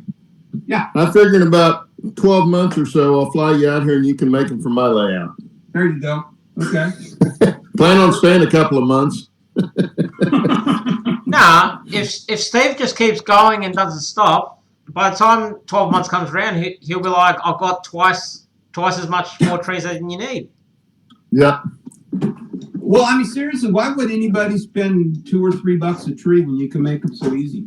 You know? Well, there's a guy, like I say the other day, there's a guy in Oklahoma City, at the Oklahoma City train show. I can't remember the name of his website, but he makes unbelievably realistic trees. I mean, really nice trees. But he said what you do is you buy a few of those and you put them in the areas right next to the aisle where people can really see them. He said the stuff that's back away in the corner, nobody can see the detail on those anyway. So you make them look like they're further away. And he said you don't spend that much money on like his trees. I mean, these actually look pretty decent. Oh yeah, it looks great. I mean, it's just like, that's so cool. Everyone in chat's complimenting your trees, Steve. Well, thank you guys. That's what happens when you can't go anywhere. Yeah. Big G says he's added 55 trees recently. Awesome.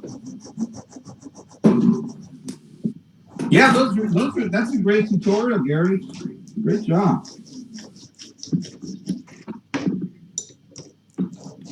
And who here's an expert on cameras? Because Human City Junction is trying to figure out if he should get a USB camera or a HDMI camera. HDMI camera would be capable of up to 4K capability if it's been designed that way, and assuming that his video card's capable. But it depends what he wants to do with it. I just recommend doing USB. Of course you would know that, Shannon. Well, he says here, I'm trying to figure out if I should get a USB camera or a HDMI camera. For USB, it would be great for web streaming, but not so good for recording videos. HDMI, better for recording, but not streaming.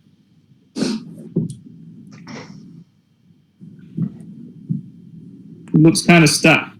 Now, what I would suggest is he get a USB web camera, right, which he can do for his web streaming. And for video recording, just get a digital camcorder. Hi, Marty.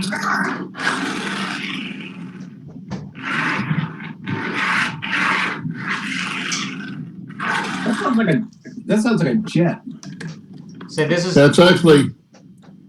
I'm testing the track with the truck here. Oh, okay. So that's what I use for recording videos with. A narrow gauge truck? Oh.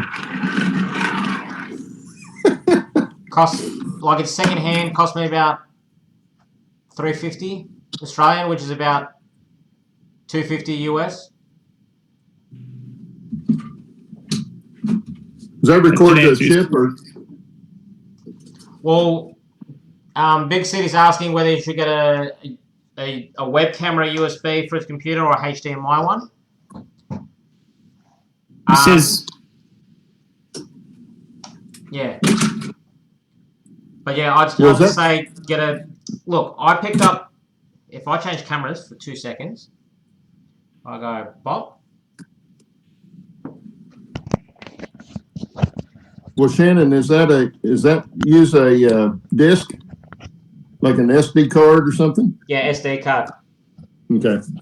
That because I've got a mini $10. digital. That cost me $10. That cost me about $350. That is what I do all my video recording with. That's what I do all my streaming with.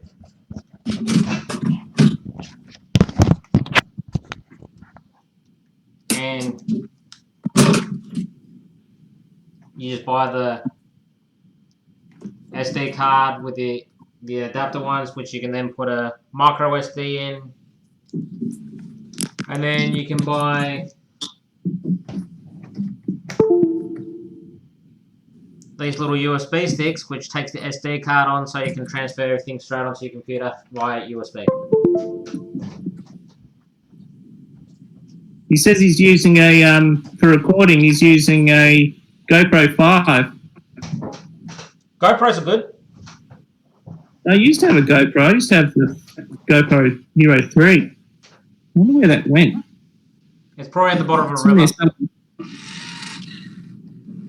God, I hope not.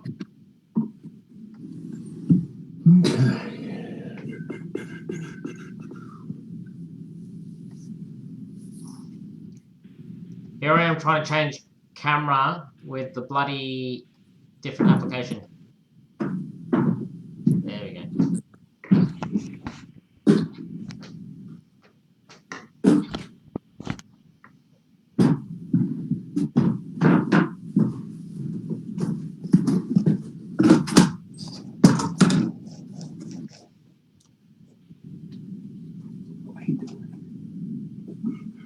I hate it when I pull a tree out and I can't find a hole to put it back in. Yeah, Human City. I bought it secondhand at a pawn shop. Like, it's about, I think the model's about 3-4 years old, but yeah, I got it cheap.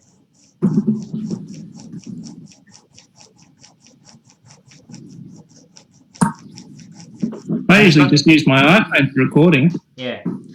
And at the same time, there's no point getting a HDMI web camera, because the issue with that is unless you're paying top dollar for internet speeds, you will never be able to upload the quality you're recording.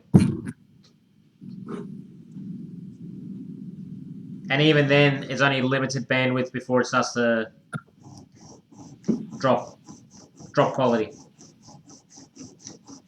Is there anything you don't know, Shannon? I don't know. Keep prodding me and let's see what I can't answer. We were talking yesterday about stuff, and I wanted to. I was telling him I want to put a rotating light on the top of my ride-on train. Santa Fe had. It looked like a rotating yellow light, but it wasn't. They had 4 flashing lights. One would flash forward, sideways, back, and to the left. Inside a yellow amber globe, and when it was on, it looked like a rotating light, and that's what the Santa Fe did. I wanted to put one on there, but I mean, you can buy them commercially, but they're like $200. And so in a short time, we were talking. I told him I even have a thing, an old Star Wars deal, but I didn't know how to put the mechanism. In a short time, he had that figured out how to do it, and for a pittance. It's like you're a genius, man. I tell you, there's not much you don't know. It helps. BNSF 6951 just showed up as going live. 69. Oh, Vinny? Vinny? Yeah. Huh. Why is Vinny going live? He must be bored too. Vinny? It's a Friday night with the cuz. Hey, Vinny, why don't you come on here? Why don't you jump Hang on a second. Friday night with the cuz. Hang on.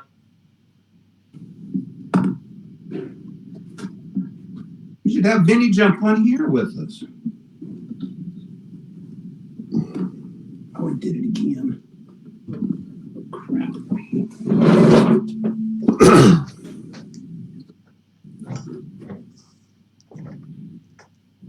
I'm going to hijack Vinny. That's what I'm trying to do. Doing a hijacking? I'm gonna open these windows up here. Okay.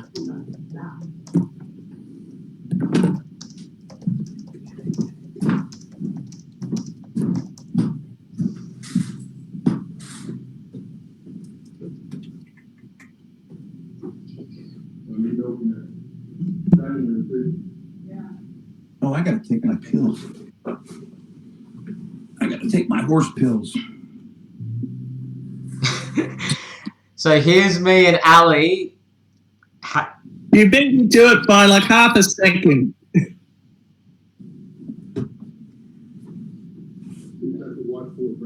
I know. I don't know that it's supposed to today. It was like a 10% chance. Yeah, I'd open that dining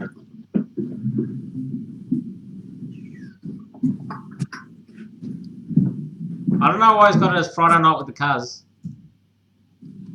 Yeah, I don't know either. I think he might be confused. Oh, he's typing. Tuesday morning with the cuz. Does he usually run a Tuesday show? No, he runs No. Friday. That's what I'm there.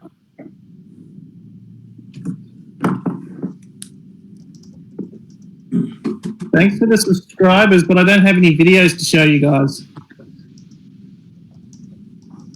Oh, you will. You'll get booked. I'm thinking of doing an unboxing when my new SD90 comes. Hopefully sometime this week. That's cool.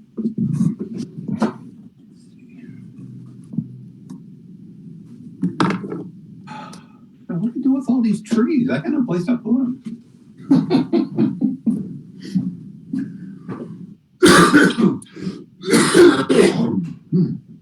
You know, the funny thing is the little oak trees are easier to make because they don't have to be perfect. They just be a mess and they look good. I'm actually really confused what's going on with Vinny.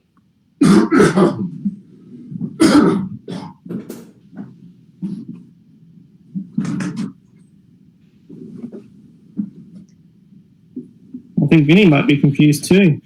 No, I don't think Vinny's paying attention.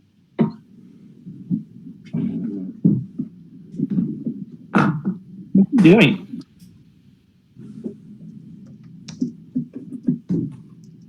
Scratch building something, I think.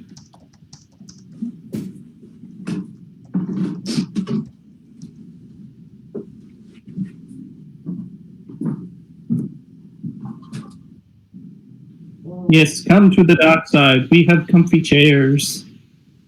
You do anyway. Did you get your cushions, Steve? No, I didn't. I brought one out here, but I almost fell I off think the chair. Vinny has clicked.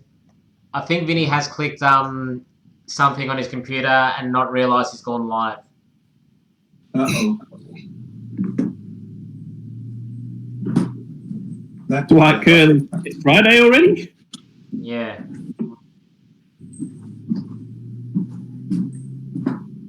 Hang on, let me go back. Human City. Can you insert Vinny's stream on here so I don't have to choose which one to watch?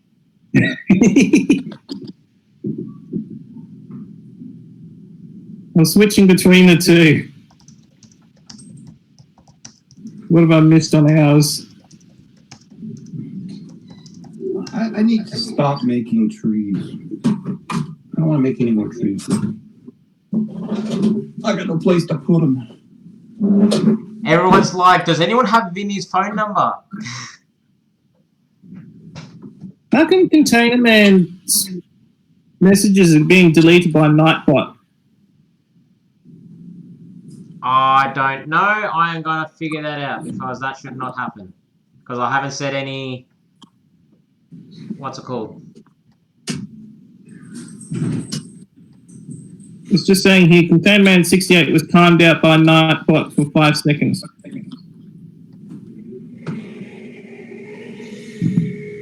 Timeouts.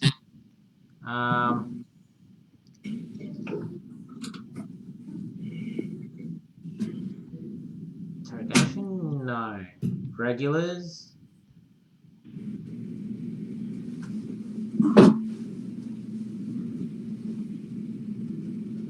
What's going on? You broke Container Man.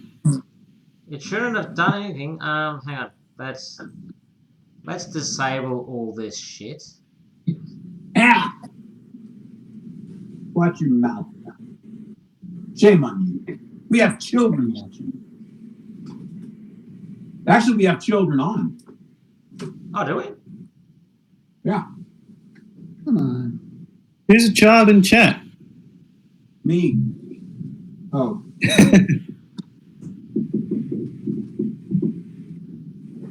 This is too much fun. I'm gonna hate it when Shannon's got to go back to work.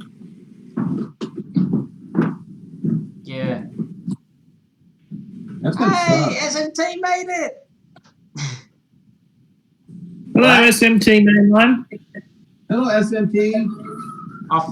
Unfortunately, I've forgotten SMT's name, so I'm just going to call him SMT.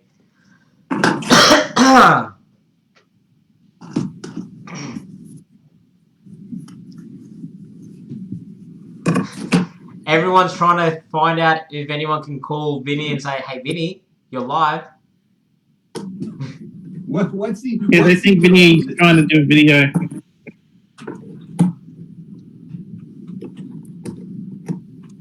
What is he? Is he on live, but he's not doing anything? No, so it's like he's trying to record himself doing something, but instead of pressing record, he's gone go live. Oh, So it's kind of like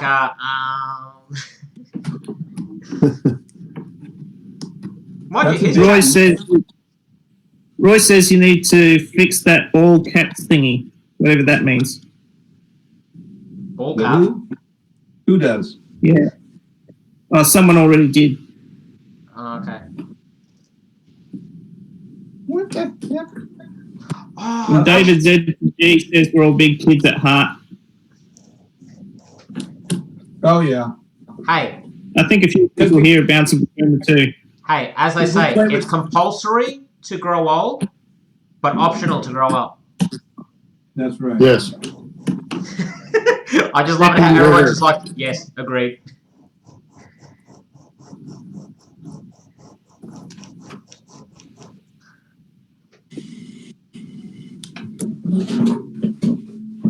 Yes, MT, it looks like Vinny isn't aware that he's actually live.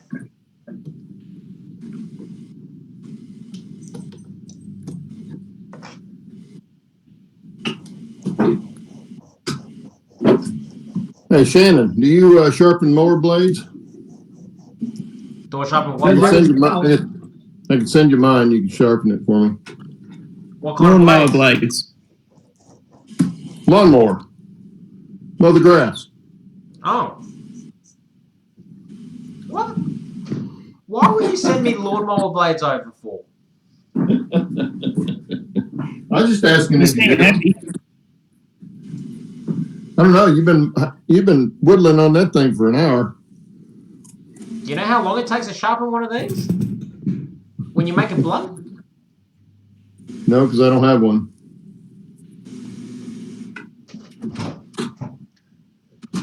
Usually it takes about Oh, man. 2 hours total time. Ah. Cousin Vinny's got 26 people watching. He doesn't even know he's live. We've only got 12 people watching. Uh-oh. Well, you know what? Hold on. Oh, we dropped down. People knew we were live.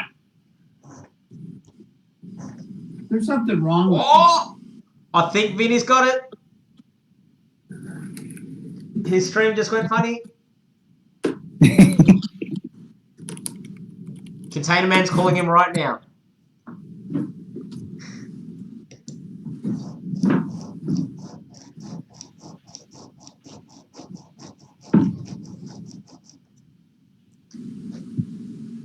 Poor Vinny. Good thing he wasn't in the shower. Oh no! It's gone to his voicemail. Oh, man, I can't get that visual out of my head now. Oh, nah, he's went dropped off.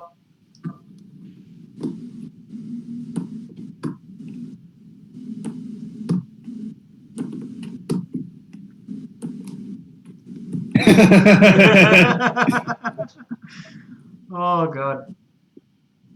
John 2618. Teammates become a member, right? What do we call them? That was too funny. Hey, Container Man, you still there? Or is he still in timeout? Because I'm still trying to figure out what's gone wrong.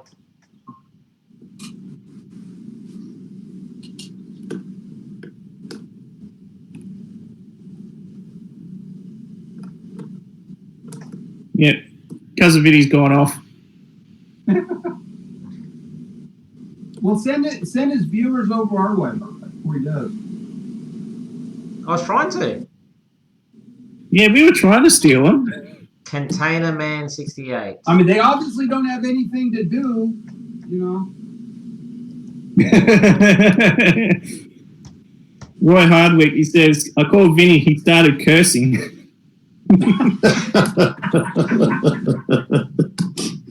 Just imagine if he'd have been in the shower. He's going, oh, shizmit.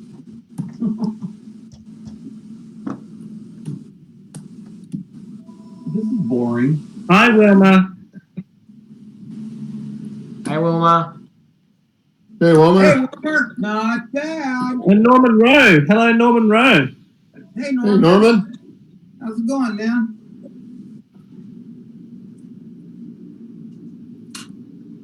Are you hanging out with the nuts, too? Okay, I'm going to try and fix Container Man. Because something's going wrong. Oh, shit. Don't block him.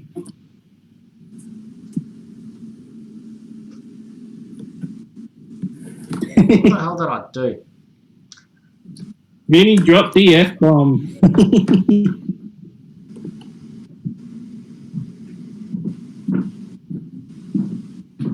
Poor Vinny.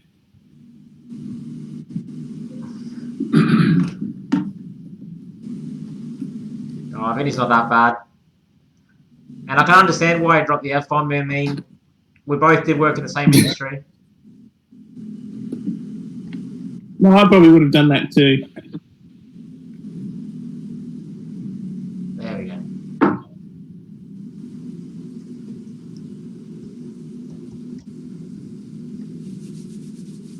I want to see if Container Man's still there.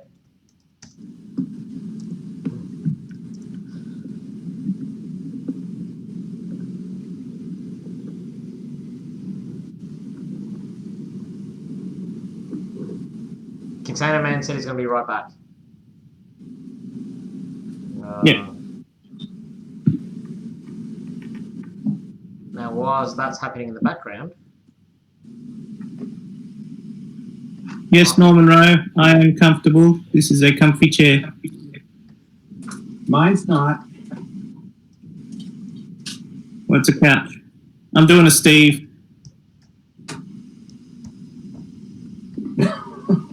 Now, if you Well, this one you did the other day, Steve. have something like that with the layout, you just kind of kick back. It'd be chill just to sit here and watch trains go round in circles.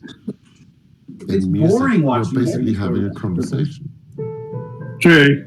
I'd want to start shunting. I wouldn't be able to sit here. Oh, I just, that's why I got a billion trees, because I'll start selling them on eBay.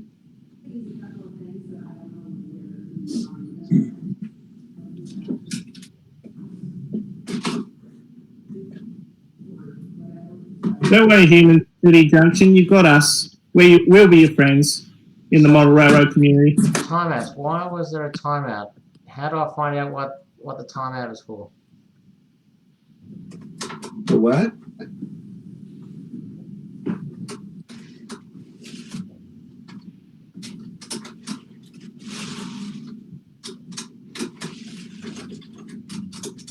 Roy Hardwick, he says to Steve Arnold, does your donkey still hurt? I'm guessing that's a euphemism for something we don't want to know about. Does my donkey still hurt? Is that what you said, Roy? My donkey? That's what he said. My ass hurts. Is that the same? Wilma's just been timed out by Nightbot. Yeah, no, I just figured out what's going on. For some reason, every time someone types in capitals, this Nightbot bloody does something. It's just berated him. Nightbot literally berated him. I'm trying to. Alright, that's it. Until I can figure out what the hell's going on with TimeBot. He is leaving the channel. What is TimeBot? Well, Nightbot, sorry. Kill him. Nightbot's Kill him. like. Kill him with fire.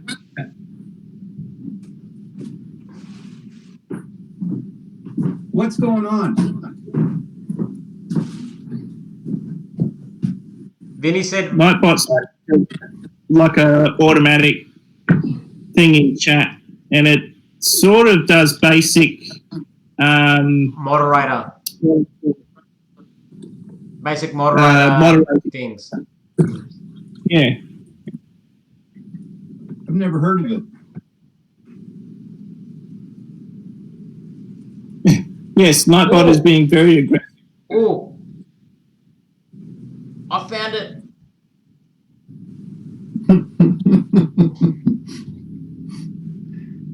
There we go. Everything is now disabled. Nightbot can come back in. Norman. Nightbot can kill Google's Nightbot. gone fascist.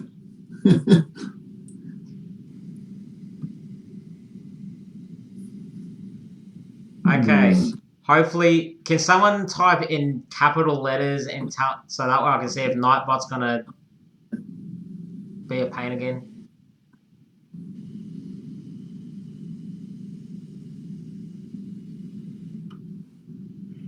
Hey, Ricky K! Hello!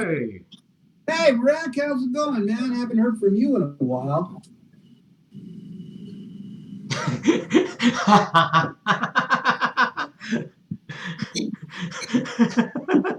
What? Oh, Ally, capital letters. That's what you asked for. Norman wrote, poop.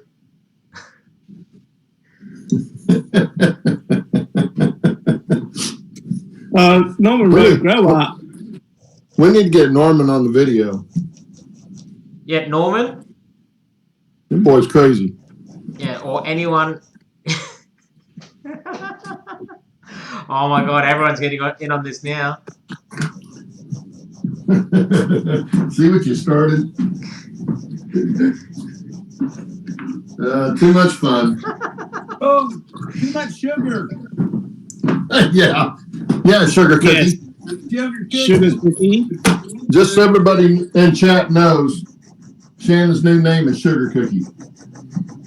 I'm in trouble for coming up with that one. Takes the heat off me, though. Ooh, that's time to get there. I'm in trouble. No, thanks. Why not, Norman Rowe? You don't want to embarrass yourself like the rest of us? And we don't mind making idiots of ourselves. I don't. I don't either. What has been? What, we're making idiots of ourselves? Oh my god, Vinny's live again. Oh, Jesus. Did you do it again? Vinny, what are you doing? I'm jumping back over to Vinny. Just... What you guys saw me doing earlier was putting the windows in. Oh, he's explaining himself. Passwords. Okay. Kylo's already done. So now I'm working on all this other stuff. Now, as I explained in the intro on this video, that I'm sure that Gary Weiss can build this structure himself. I mean, it's really easy to build.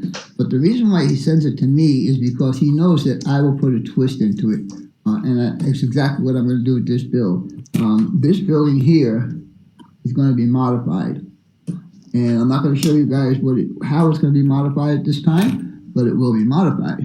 You see, Nathaniel Lee, everyone, Arkansas, us. Hey, how's it going, Nathaniel? Nice to see you in here. John, 2618, how's it going, buddy? Back on track. Hey, Vinny, what's Vinny! No, I'm just hanging out. Like I said earlier, I did not know. Geez, look at freaking hair. Holy mackerel. I did not know I was live earlier, and I'm sorry for doing that. It's just that I explained on my OBS, I can do recordings from my OBS. And it's just easier for me to do it that way, so I don't have to go into all the do it here, then move it to here, and then render it here. So it's all right here. Anyhow, the buttons for rendering and the buttons for streaming are right next to each other. And this old man's eyes are not that good, so when I move my mouse over there to do that, sometimes I hit the wrong button. Anyhow, sorry if I got you all guys all excited about that. Container Man 68, how's it going, brother? Nice to see you there. I know I did, and I'm going to just leave it there. Maybe later on today or something like that, you can call me and tell me how to undo it again. We'll just undo it later on. Let's see.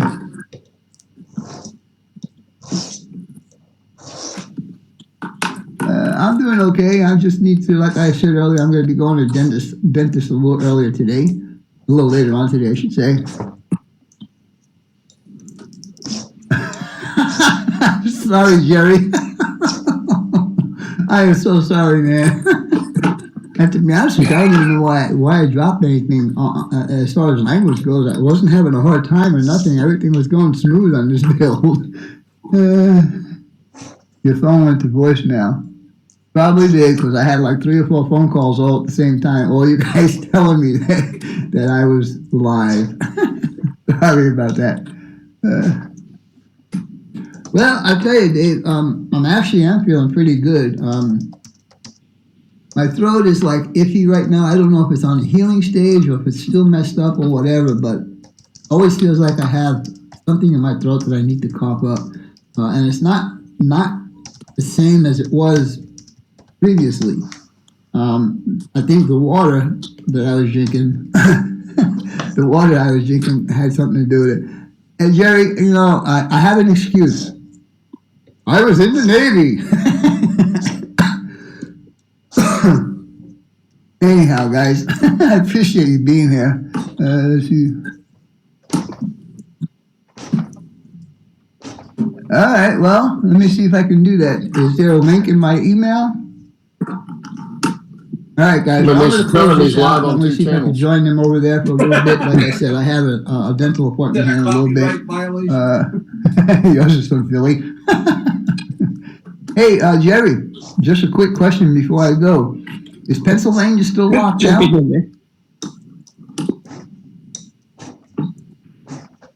You find beers good for the throat? Cool.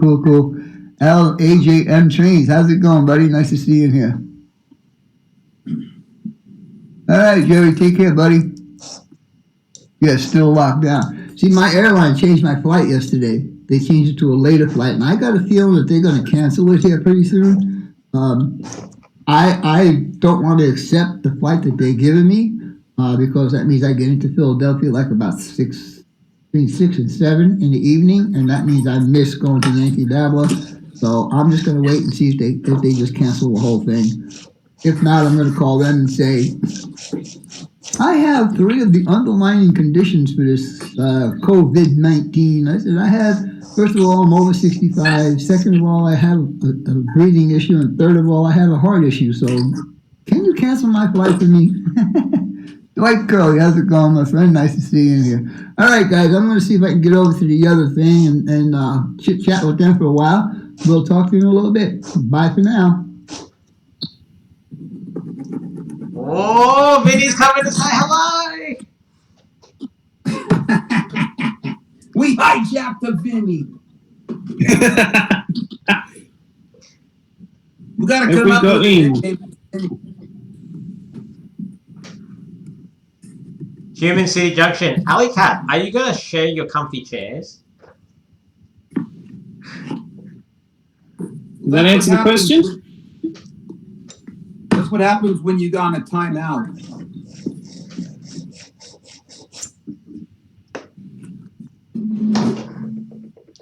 Yeah, Claude. Yes. So, I still need to get another stone to sharpen these properly. Right? Yeah. But see that stone there? Uh-huh. That's 15,000 grit. Yeah. It doesn't feel gritty at all. Oh, yeah. It'd feel real smooth to your fingers. Yeah. But the thing is, when you're sharpening these, you're meant to get glass stones, which rates it at 50,000 grit. Yeah. You're supposed when you're done, you're supposed to strop it. Yeah. Yeah, on the leather. Yeah. Norman Rhodes says we kidnapped Vinny. So yeah, I've got a strop right there. There you go.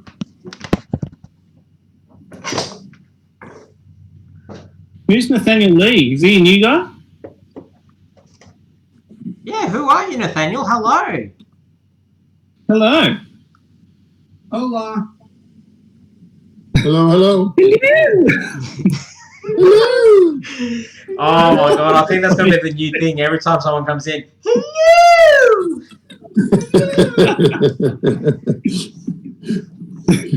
Hello!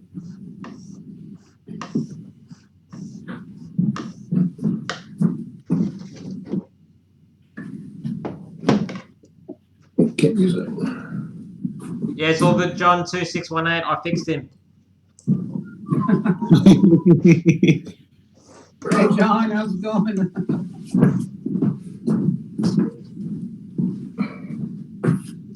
Yes, Human City, I use these razors on my face. That's how I get these nice, crisp lines. Mind you, I need to shave again. Hey, Shannon, you missed a spot. Where? What, right in there? Oh, gross. Take it off. Look at that. That's not a good look for me right there. Look at that. No, it's No, not. it's I don't not. think it's a good look for anybody.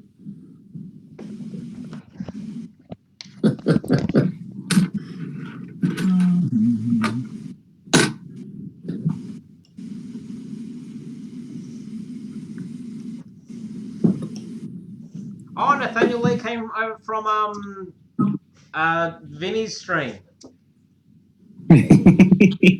We've pinched some people on chat too. We got 23 people watching. Oh, crap. Uh-oh. Quick, everyone, get dressed. Yeah, really. Get out of the shower. Hide the cookies. Hey, Shannon, do you need any railroad ties? No, I think Steve would be more interested. No, actually, Joe G would. I sent him a ton. I sent him a bundle of rail, about that big around. Oh, wow. I sent him enough rail, ties, and spikes to do probably 150 feet of track. So, Oh, man, that's worth something there. he actually laid a little bit. I mean, I'm not going to do it. It's been sitting up in my attic for years. I still got a ton. I still got a bunch. Well, he's doing HO? Yeah. Yeah. Well, see, these are narrow gauge profile ties. Okay. So they're real thin, and they're the Campbell's profile ties. I just bought them, off eBay whenever I saw a bunch, because you can usually get them cheaper that way than buying them direct. Do you use code 80 or 70? Code 70. I'm using code 70 on everything. I've got some code 70 that I'm never going to use. You want it? Yeah, I'll probably have to get some more. I don't know yet. Hang on to it for now. Okay. Because I just bought a bundle, not too long ago, and I've only used about 5 or 6 pieces out of it. So Well, I'll show you. I think I got 3 bundles of it. Hang on a second.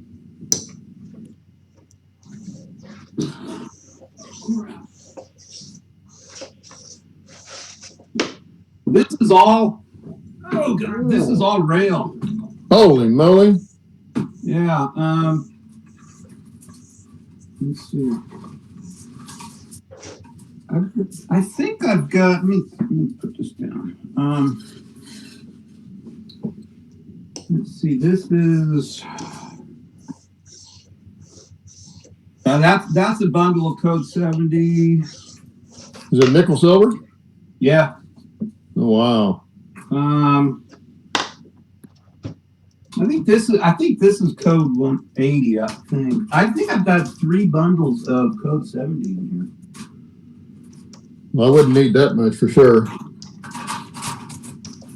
let me know. I've also got Toad 100. I got a ton of that too. But yeah, this is all. I mean, it's all brand new. Never been opened. Still wrapped. Yeah. Yeah.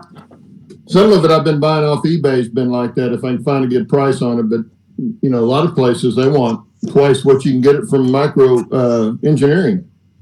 Well, you can't beat my price. It's going to be free. Well, don't send it yet because I'll let me see how much I'm going to need. I don't want to take any more than I'm going to need for sure. I mean, I'm never going to lay track again. It might as well get a good home. Do this, Claude. Just buy the lot, and then whatever's left over, make a few turnouts and sell them on eBay. Well, I can do that. I'd make Steve some if I had an N-scale jig. I need about 35. Well, the jig, Steve, is the jig. I would say I haven't looked at the end gauge, but I'm going to guess it's a little over $100 for the jig. I've got all the filing stuff for the points and all that. Wow. So you figure, what turnouts would cost you to buy, and you figure out if the $100 jig's worth it. It probably would be, actually. If you. Yeah. Well, people don't realize how quick it adds up because you don't realize how many you're putting on a layout. If you've got a little simple tabletop job. But look how many you got. 35 on yours, and yours isn't all that big. Well, that includes the yard over here too, which but the sticker I got, the worst. I used the good ones in the beginning, but then I got out of control and expanded it, and so a lot of the stuff is actually because it's just not that good. Well, the biggest thing I like about doing them yourself is they just look really good. Oh yeah. They look much better than most commercial ones. Mm-hmm. Where's Vinny? I thought he was coming on. Yeah. He left. He didn't decide he didn't want to be part of the club, huh? He's sulking because we probably pinched all his viewers. Well, everybody's bored. Nobody's got anything to do. I do. I got a hobby. Oh, yeah. I mean, yeah. That's why I've got 250 trees, because I got nothing else to do. Yeah, I used to run into retired guys years ago when I was plumbing, and they would tell me they were working at McDonald's, and I go, what? After they worked at some place for 40 years, 45 years, and I said, what are you working at McDonald's for? He said, well, because I got nothing else to do. I said, man, I can find all kinds of stuff to do. Yeah. Go volunteer somewhere, if nothing else. Yeah. Be don't work at McDonald's. That was like my mate. He's what's it called? Hi, Dwight Kirby. No, he's a chemist. Hey, Dwight. Hey, Dwight. Come on, buddy. Hey, Dwight. Yeah, he's a qualified chemist, and he used to run a business doing electroplating. And he used to do all the chemical baths at the work, apart from all the paperwork. He said he used to work maybe 4 hours a week, and the business would pull in like $2,500, $3,000 on a quiet week a day. Yeah. So for 4 hours work to have a business earn $2,500 to $3,000 on a quiet day. Pretty good business. Yeah. And then he ended up selling it. And selling everything off. And Steve thinks I have too much stuff. He's into his cars. He's got like 10 different model BMWs. And some other collector's cars. Hello, Northern Ohio Railroad Action. Hello, I think Nora. you're a new one. That's Nora. Nora. Ah. No, is that? Oh. Ali, you spelled Pommy wrong. Sorry, Shannon? You spelled Pommy wrong. No, prisoner of Mother England. That's why it's P-O-M-E. I thought it was a P-O-M-Y. Why would you put a Y on there? Pommy is short for prisoner of Mother England. Oh. Well done! That's where the term comes from. Ali, you spelled Pommy wrong. I think the stream has become not bad. Hello, Wilmer. Vinny's Hey, alive! Steve. No, I came. hey, I came on just to ask Steve, how big's his train? How big? What? How big's your train? The one I'm running right now? Yeah. I don't know. Let me see. I'll have to count them. I don't know. I'm just. So far, it hasn't derailed yet. Let's see. 1, 2, 3, 4, 5, 6, 9, 10, 11, 12, 13. Oh, holy crap, everyone's jumping on now. 16, 17, 18, 19. Well, this is getting really interesting. 20, 21, 22. Oh, we got Roy. Yeah. Got 24. 24. 24. It looks long. It looks longer. Hey, Roy. Hey! Okay, I'm Where's gonna... Vinny Hey, at? Roy. I thought Vinny was going to show up. Where's Container He just did. Man? Hi. No, what? Where is Vinny? I thought Vinny was in. Nah, Vinny's in the chat. Oh, hi, Vinny. Oh. Hey, Vinny. Now they've got so many people in chat, I'm changing up the screen settings. 23 watching now. How many? What? 23. That's not bad for a trackside beans. Yeah. No, not at all. How many? 23. Steve. Wow. Wow.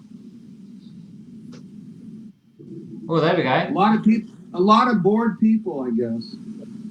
Remember, guys, we need to talk in Steve's left ear because he's got shingles in the right ear, right? Yeah. Right here.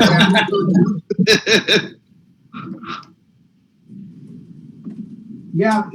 Yesterday morning, Bob David felt like I G. had that go in my ear. Ugh.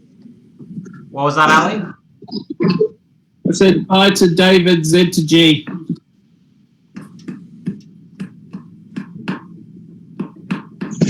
People watching.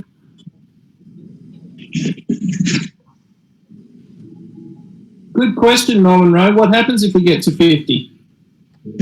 Well, then I guess I'm going to do a giveaway. Yeah. Good one. Well, we've got 6 people on. Yeah. No, 23 again. Northern Ohio Railroad Action. Yes, trackside beans is something new that we're going to try and keep for the future of this channel. Because we quite enjoy it. You know, we get together. Some of us have coffee. Some of us try and get drunk. And we just talk trash. There is no Try try. to stay awake. And we eat sugar cookies. Yeah, that's Shannon's new name, is Sugar Cookie. Sugar cookie. Oh, God. Not living that one down, Shannon. Oh, no. Hi, Vinny. I'm Alison. AllyChat. AllyChat. I don't have a channel. Okay. Okay. Yeah, it is a bit crowded, isn't it? Yeah. But it's interesting. Jeez, I need to do my sideburns a bit better.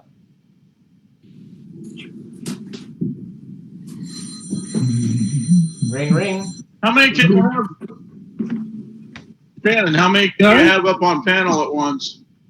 I can have up to 12 people. Oh, okay.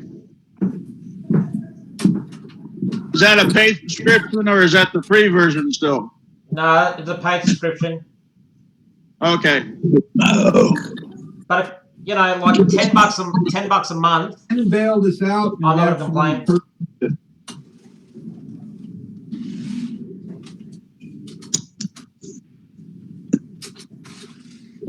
Northern Ohio Railroad Action wants to know times for when we go live with Trackside Beans.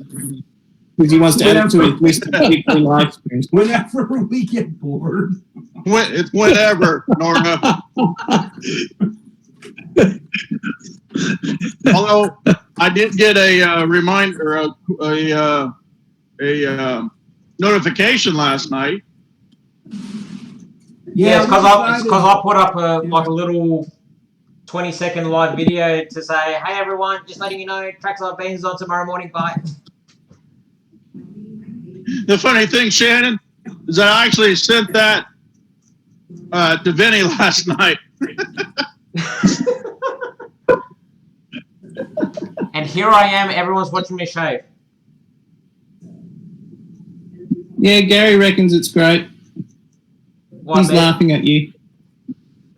Well, that's the thing, I never get to see my sideburns properly, and now I'm looking at them, and it's like... Ooh, we lost Steve and we lost Wilma. Oh, that's Steve. No, Steve's coming back. Where's Wilma gone? Wilma dropped.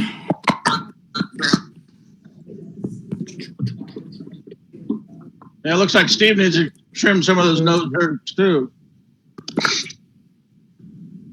Oh, Nathan. Oh, I think we got a new player. Nathaniel. Is that Nathaniel? Looks like it. Oh, it just says Nathan. And he's muted. Oh no, yeah. He's not muted now. Can you hear me?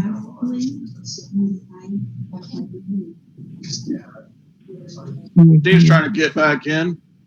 How's my sideburn look to you guys? Does that look better? No, touched his thing again. I'm back. Does my sideburn look better? Did you touch the router again?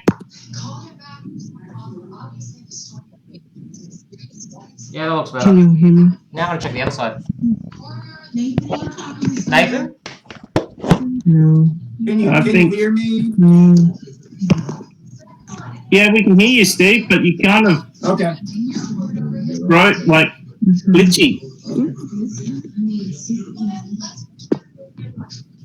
I think Nathan's trying to talk, because I can hear a voice, kind of. Is that Nathan Delay? I think so. Where can I stick this camera? Alex Brockway's here. Yeah. What am I doing? I can just go. How many people we got here? I'm 20 watching now. Well, no, on my screen. We got just 5 of us. Okay, couldn't tell. I see Shannon hasn't changed Claude's name yet. No, that's up to Claude. That's up to Claude today. I don't think it's ever going to happen, Roy. You mean I think Claude has to change that. Well, now it's Dr. Shannon because he can fix and knows everything. So it's Dr. Shannon. I like Sugar Cookie better. Dr. Big J, if I had the money, I'd be happy to come over and give you a haircut. How about Dr. Sugar Cookie? Dr. Sugar Cookie. Oh, there you go. Dr. Sugar Cookie. Love it. I could deal with that. Hang on. Yeah. He was the one that actually called and told me that we sent some coffee today. He just Let's see if that updates. Train wreck.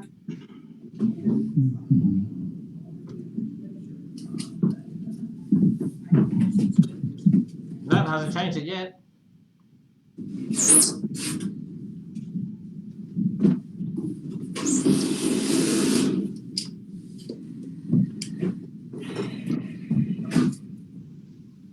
So where are you off to, Roy? I'm in Missouri right now. Just went through Kansas City. Headed off to Columbia. Oh, yeah.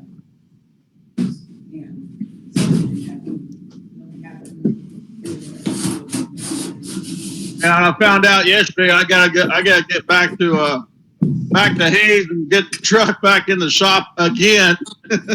Why do you get the truck back in the shop?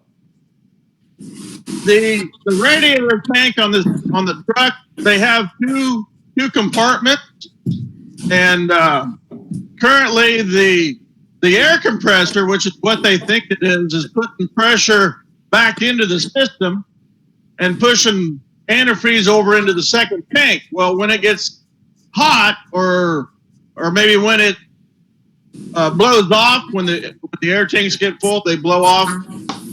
It's pushing antifreeze out the relief valve, and then hitting the fan, and the fan is throwing that over onto the right side of the motor and coating it.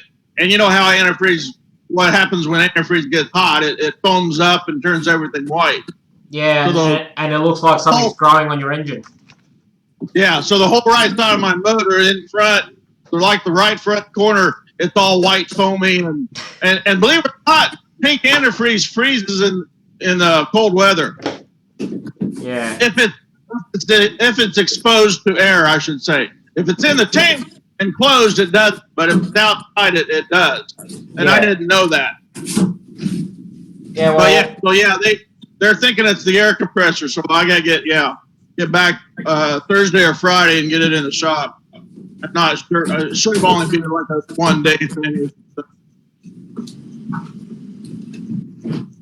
But I've had in the last 4 weeks, I've had a flat on the drive tire went flat. I had a trailer tire went flat. I had the new sensor, low water sensor for the radiator, new radiator tank, and then a heater hose up underneath the cab had to be replaced. And now this issue with the air compressor. 6 things in the last 4 weeks. Geez, your truck sounds like it's having a hissy fit. Yeah, well, it's up at 320,000 right now. We're gonna try to squeeze another 100 and probably another 100,000 out of it, and then I'll get a new truck next year. Oh, nice. Actually, here's a quick question, because I actually don't know this, but do you guys in the States ever run B doubles or triple trailers? All right, whoever's making noise, I can't hear Shannon. Sorry about that. Okay. Yeah. Say again, Shannon. No, I was saying, do you guys over in the States run like B doubles or triple trailers? No, I don't. I don't have a license for that. Yeah. They run triples in Oregon. The triple, the small ones. The 28 footers. Yeah. They do that, but you got to have triple license, doubles and triples. But there's also the Frito-Lay in will run double 53s on the turnpike down to Oklahoma City. Yeah. Nah, because that gets fairly long. And then the Western state, they have a Rocky Mountain double. They have a 53-foot trailer with a 28-foot pup trailer behind it. That's called a Rocky Mountain double. Okay. They do that with log trucks here. You see that a lot. Yeah. Yeah, because I don't see any of that. Like if I look up a B double, the first pictures that I'll find is all Australian. It's all Australian trucks, whether it's cattle, containers, you name it. Yeah. I don't see any photos from America that is a B double or a triple trailer or anything like that. And I've always wondered. So there you go. Yeah. Well, and then during harvest, you got the Canadians that come down. They got Super Bs. Those are I think a 48 that has a triple axle that sticks out the back end and then has the second fifth wheel. Then they pull another trailer behind it. Okay. That's called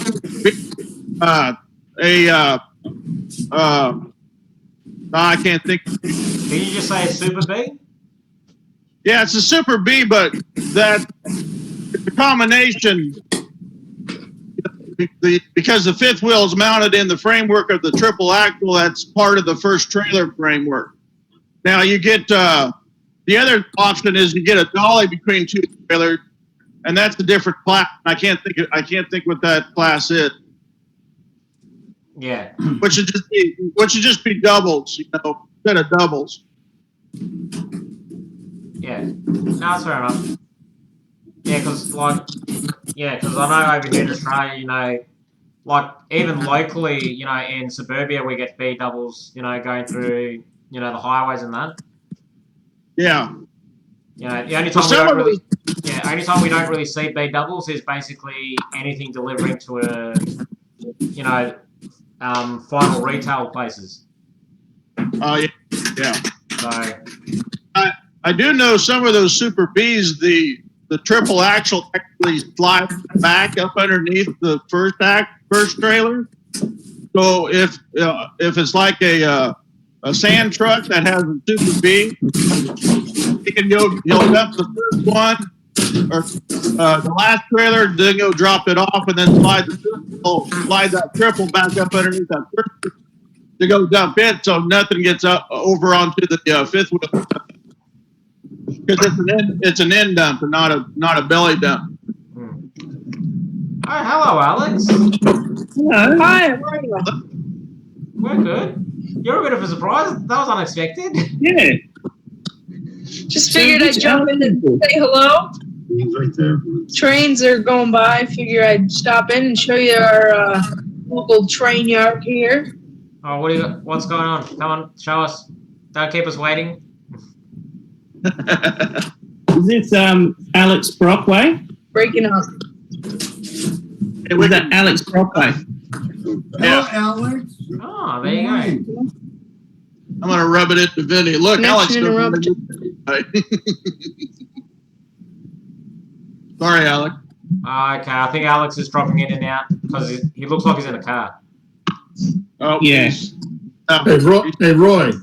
You see that Alex gets his name on there. Yeah. My name is up there. I know. It shows you where I stand. And you're a member of the group. What the heck, Shannon? Hey, I'm not the one responsible for naming Claude guest. He has to change that in his own settings. Okay. Well, see, now that's the first I heard of that. Explain that to him better, Shannon. I'm just trying to work it out. Yeah. It literally asks you at the start, it's like, what do you want to be called? What do you want to call yourself when you go on? See, he's under the mistaken impression I actually read instructions. Yes, I forgot. Men don't read instructions. We just do as we wish. See, that's why my name came up, because I read the instructions. Yeah, but you're a girl. Come on, it's not battle of the sexes. I'm not going to respond. Well, I always said that because she's smarter than the rest of us. Yeah, she's laying on a couch. Dang. Hot to do anything. We are. Yeah. Actually, how hot is it over in the WA at the moment? Good question. I'll be able to tell you that. And then I'll translate it for the other members. Yeah. That was still saying 85 when I got it feels hotter than that. How hot is it? It says 19, but it feels hotter than that. What's the humidity? Well, the highest today was 35. 35%? No, 35 degrees. I don't know if I can... So it's currently 66.2 degrees Fahrenheit.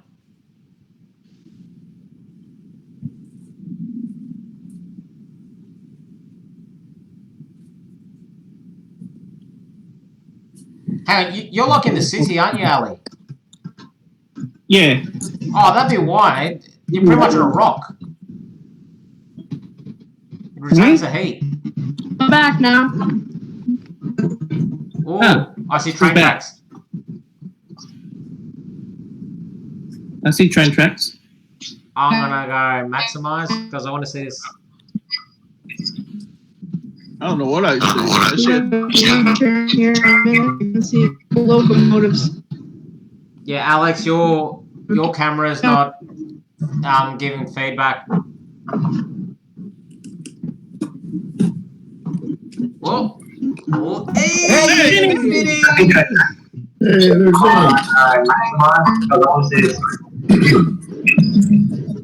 I don't know what I see. Oh, hang on.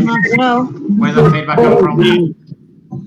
Yeah, Alex, your camera is not giving feedback. my camera's doing something on the computer.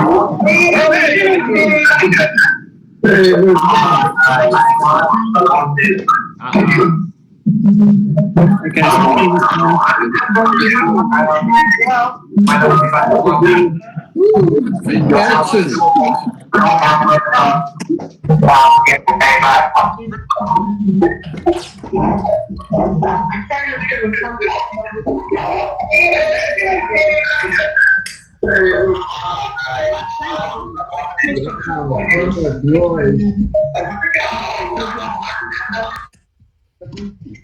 Okay, Vinny, if you can hear me, that feedback's coming from your end.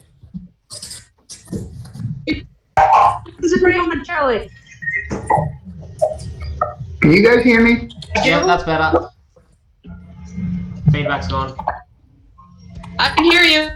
Yeah, Alex, your video That's feed better. is very choppy. Like, we get like a still image and then a different still image and then another still image. So what's going on, guys? Not much, Vinny, you? I can't stay long. I gotta go to see the dentist today. Yeah. Yeah. Where'd Roy go? There's a lot of activity. I don't know. Those gates are down, so. Turn your camera around, Alex.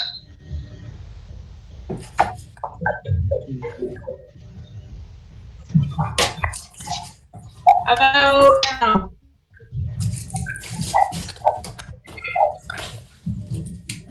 Yeah, Alex's camera is still very choppy. I don't know. Is that train moving? That train's moving. Okay. Connected? How about my audio? Is that good? Any good? Audio's not too bad, it's a bit choppy as well. Can you hear me? It's coming, I told you. Oh, I heard the horn. I did hear a horn. Oh, we're gonna catch it.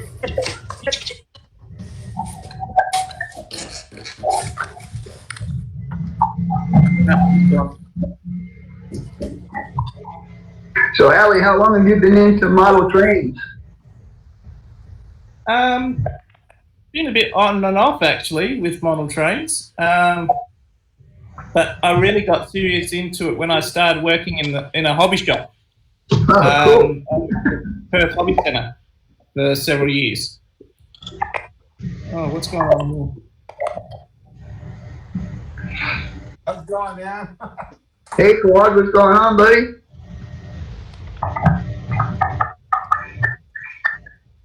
I think Claude's muted. So I wouldn't make too much noise on the side. How you doing, Vinny? Freaking haircut. Look at this shit. Jeez. Have you ever Well, at seen least this you got there, game? man. I won't show you my head. All my hair slid south.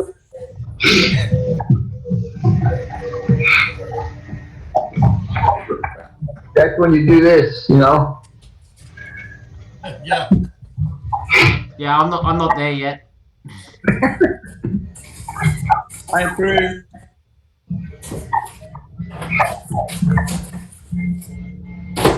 I'm working on some logo hats. You guys might be interested in buying one. Logo hats? Well, Yeah, you have a hat with my logo on it. +1. Not this one. It's gonna be it'll be similar to this, except it'll have my logo on it instead. Cool.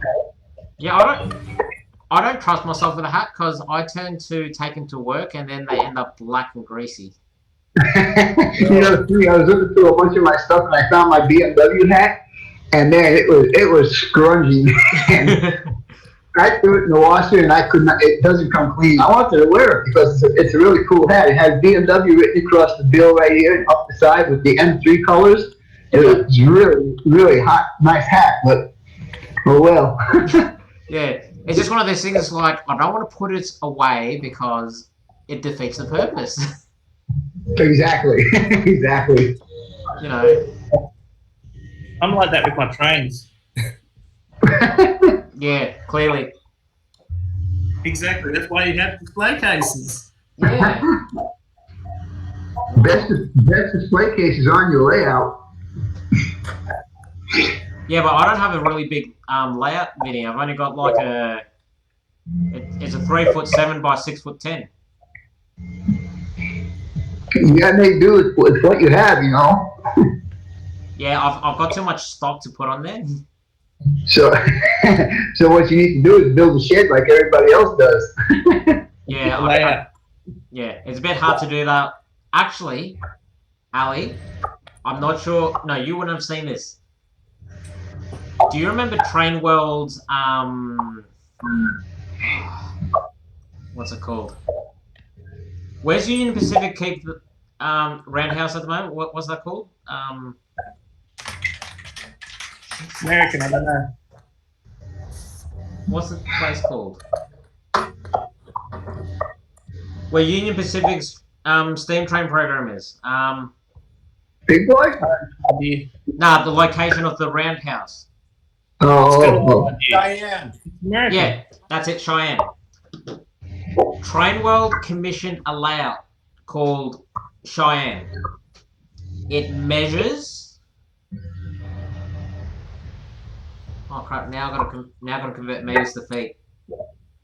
It measures 30 feet by about 20 feet. It requires minimum an 8-man team to run it, 4 people to run it at once, and then they have shifts to run the layout. That's cool. Yep. Yeah. And at the moment, the guy who currently has it is selling the layout with the purposely built trailer for it, $4,000. Wow. And where is it located? Yeah.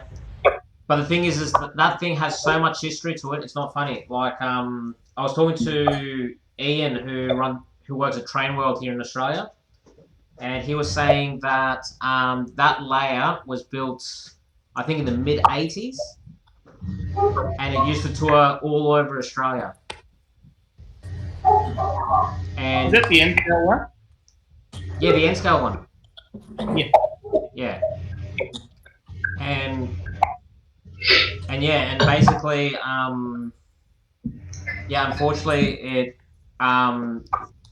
it went away for a little bit and then needed some TLC, and it's just gotten worse and worse since then.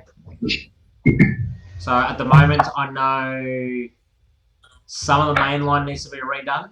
I know the roundhouse needs to be attended to because of some of the track in the roundhouse has been ripped up on accident. Where all the modules join, all those rails need to be repaired. But otherwise, it's on a steel frame. DC of all things comes with the control boards. The only thing that's missing is really enough people to run it and to stock it up. Like Ian was saying that on this thing he would have big boys or challengers, hauling 150 car freight trains. That'd be cool. Yeah. Sounds like the Colorado Model Railroad Museum is like that. Yeah, I see. That's pretty big. This is the big one. Yeah. Here you go, Shannon. Here's your hat you can wear to work and not get dirty. $4.89. Yeah, it looks a bit clean. There's a bit more black. Tall deck. Very cool. Very cool.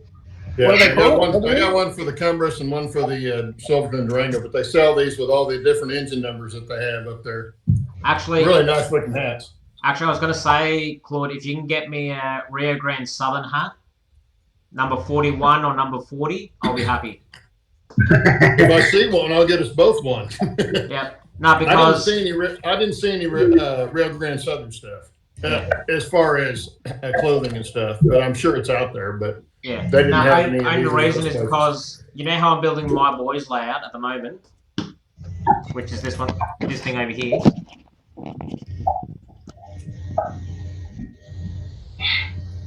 I'm gonna be building another layout a bit bigger than that, and I'm gonna pretty much do something similar to what David Vollmer did with his Rio Grande Southern N scale layout,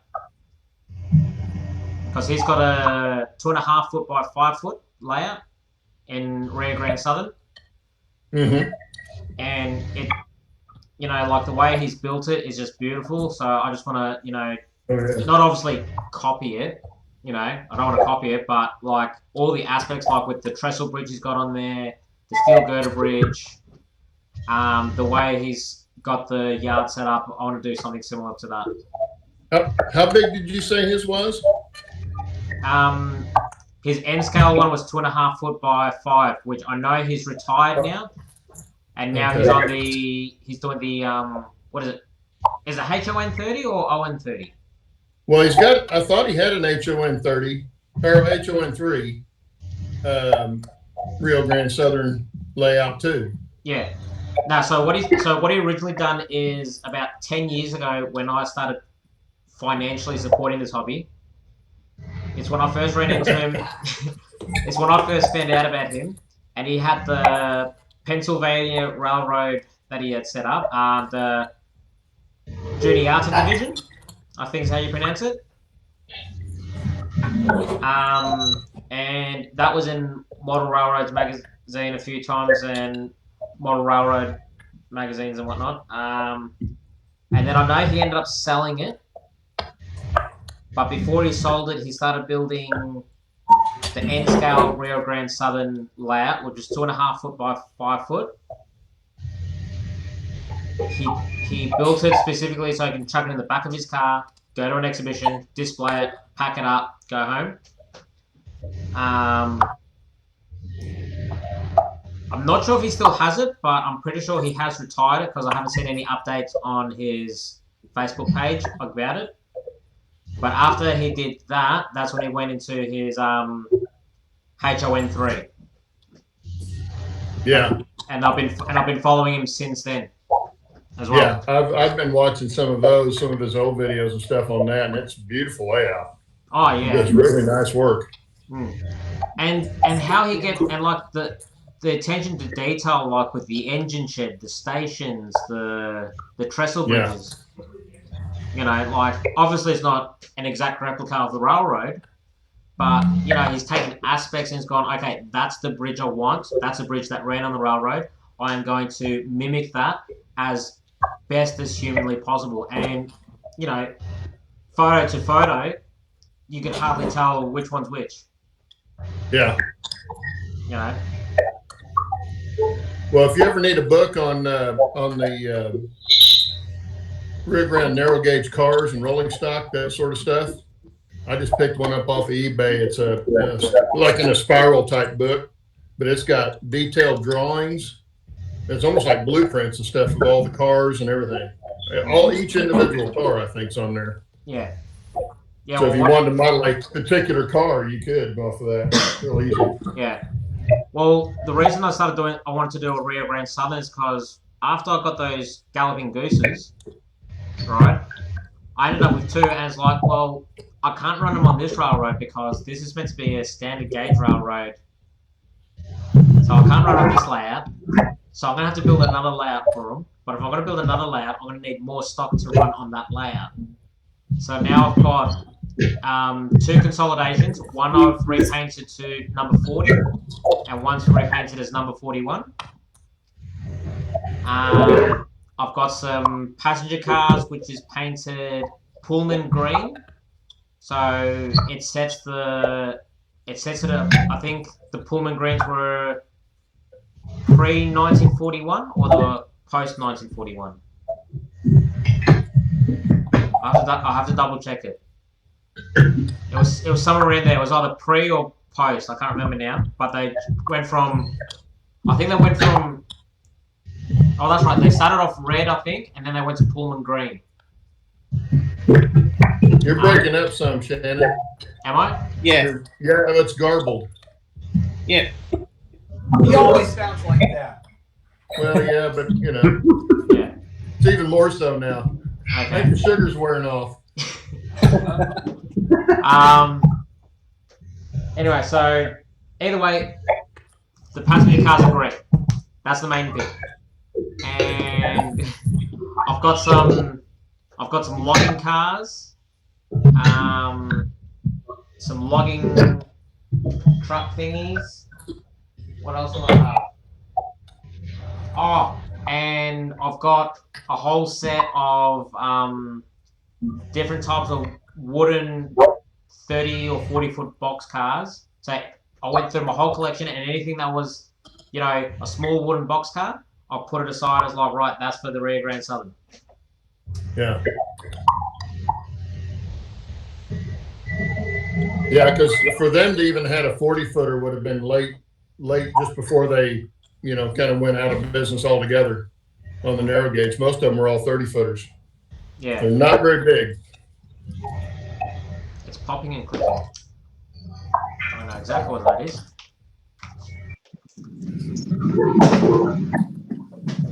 That should be better. Yeah, that is much better. Yeah, but unfortunately, we can hear you. What was that, Steve? Watch the replay. Watch the replay. It's like, I ain't repeating that. You can watch the replay. Only because he doesn't want to cop a response. Yeah.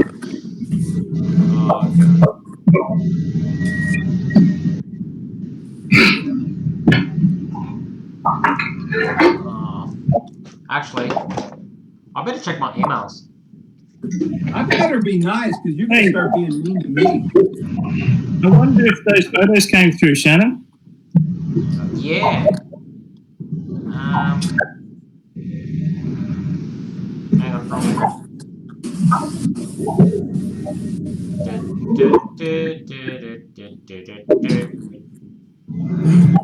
Oh, Jesus. What was that one that had stuck in your head earlier, Shannon?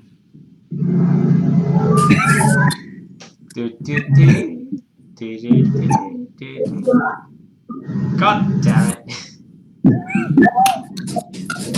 I had achy, breaky heart stuck in my head the other day. I couldn't get it out of my head.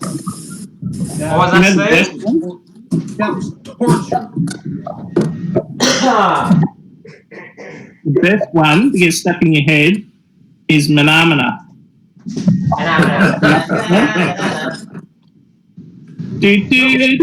Cyrus stuck in my brain. That's good. I rocked up to the front gate of the RAF base one day, and first thing we said to the guy before we showed our passes was Manamana, do. And all of a sudden he started singing along too, and we just lost it laughing. It was the most hilarious thing ever. And now he remembers me every time I come past that front gate, and he sings that song to me. You're the Manamana girl. That's funny.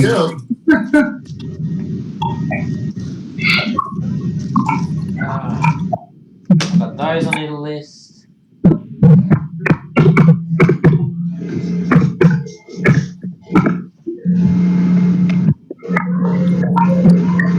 I feel like doing something.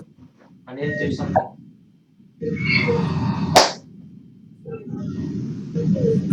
Hey, Ali. Yo. Can you buy hexamine tablets on eBay? Don't know about eBay, but I know you can get them at like Army stores, like Army surplus stores. What the hell do you want a Hexmine tablet for?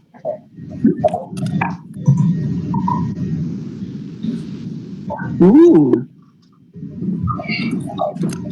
Those are expensive. I bought this off eBay for about $300 rebuilt. We used to sell those. Yeah. Only thing wrong with it is I need 2 bolts for the boiler.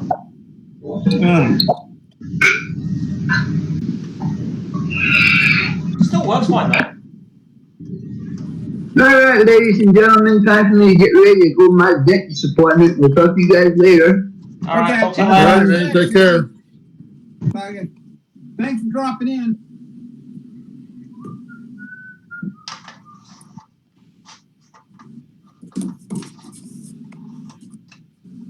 Yeah, I should have this running on one of the streams, I reckon.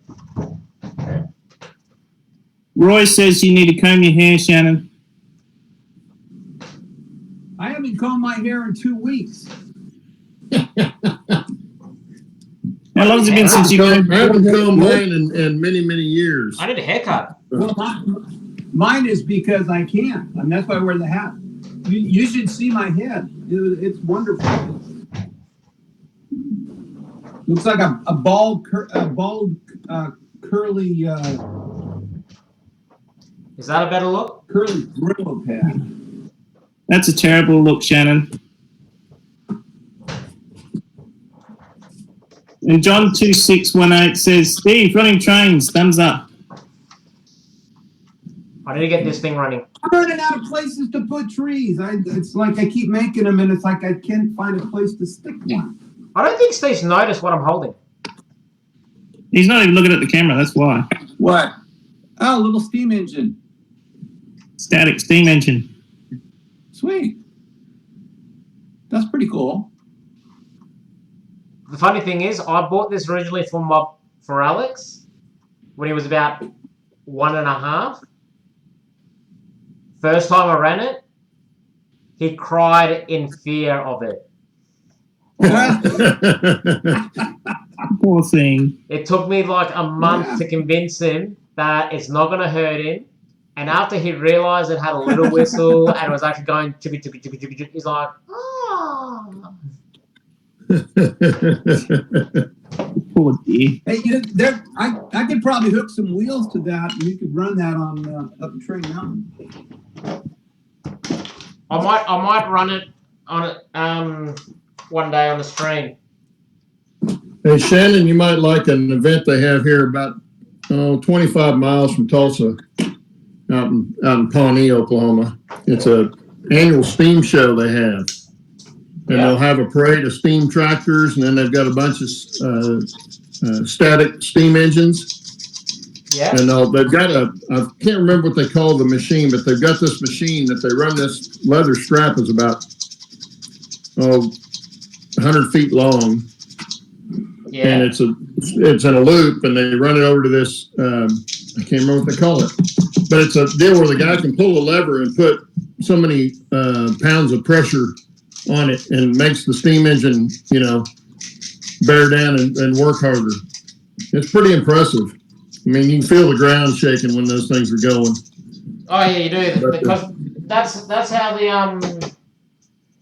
industrial age came to be, because most factories had those steam engines running.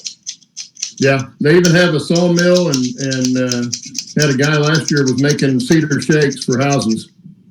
And then, of course, the steam engine that runs the little sawmill they've got runs every saw in there, all the machines inside the saw shop. Yeah, exactly.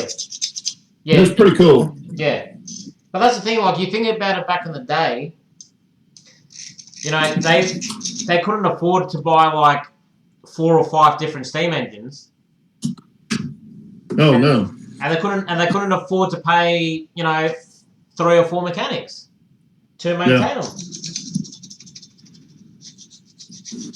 So they had to make. Well, in the sawmill, they just take the wood shavings off of the saws and stuff and throw those in for fire to the boiler. Yeah, exactly.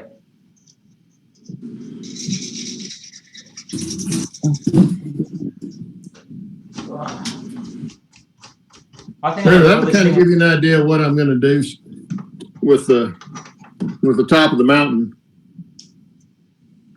And I'll stack those up all the way around, and then I can carve it all at once. And Claude, Roy says any old threshers. I'm not sure what he means by that. I didn't see a thresher out there, but I'm sure somebody's probably got one. But they had tractors that had different stuff on them, and one of them might have been a thresher. But we didn't see everything out there either. It's always in May, and May in Oklahoma is rainy season, and it's always ankle deep mud out there, so you have to be careful where you're walking. And I didn't have rubber boots with me last year, which will be the last time that happens. But yeah, I'm sure they may have one out there somewhere. But it's a pretty cool show. Reminds me of Steamfest in Maitland, New South Wales, near Newcastle. They have a Steamfest every year. Obviously, they probably won't have one this year, but they usually run 3 or 4 steam locomotives up there from Thirlmere, and they do a train race from Broadmeadow to Thirlmere and up to Maitland, and they have static steam engines and steam traction engines, helicopter rides, all sorts of cool stuff there. Yeah, the only thing they don't have at this one is the only thing they don't have at this one are locomotives.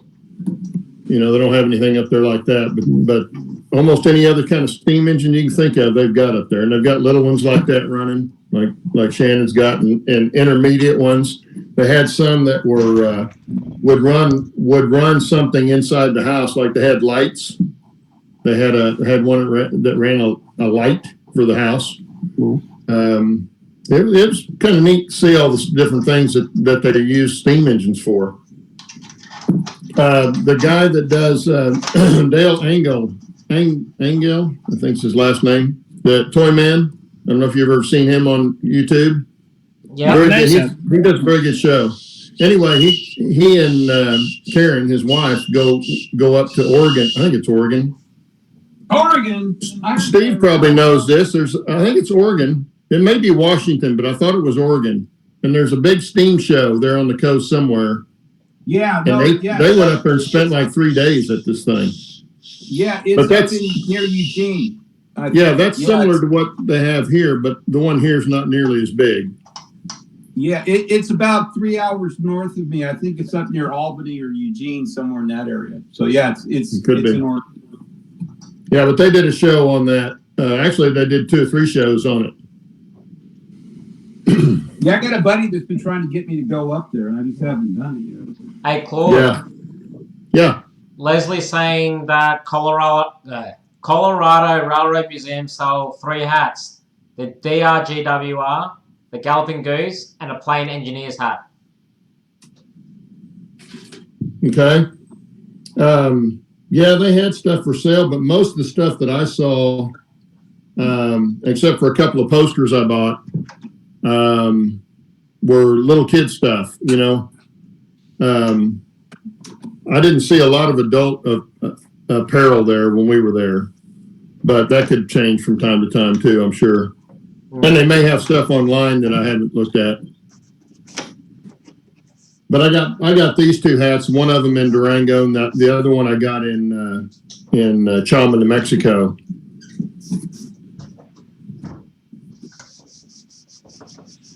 I'm going to give my engine a clean. I'm trying to track down the photos I had on here from one of the steam fests that I went to, but I don't think I've got them on here. Yeah, those photos didn't come through, Ally. Oh.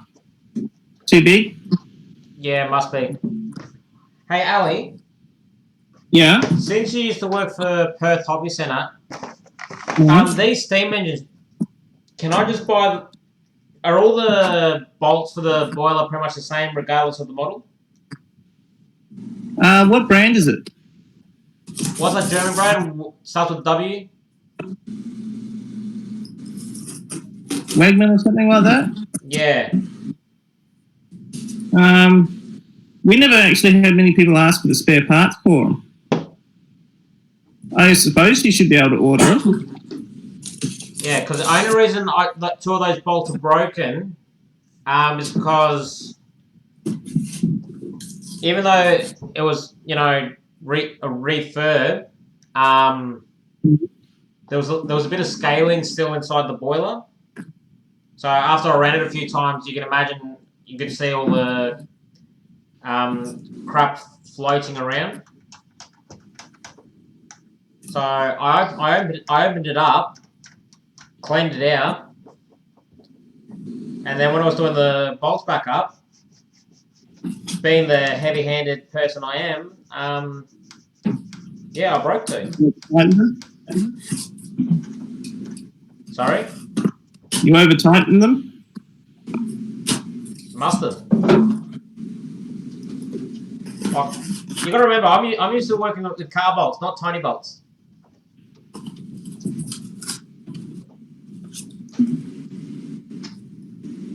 Mind you, I wasn't using like anything with too much leverage. I was just using a pair of pliers and a small screwdriver. Hey, Allie, Roy wanted me to explain to you what a thresher was. Yeah, that's what Roy said. What is a thresher? It's a machine they harvest wheat with.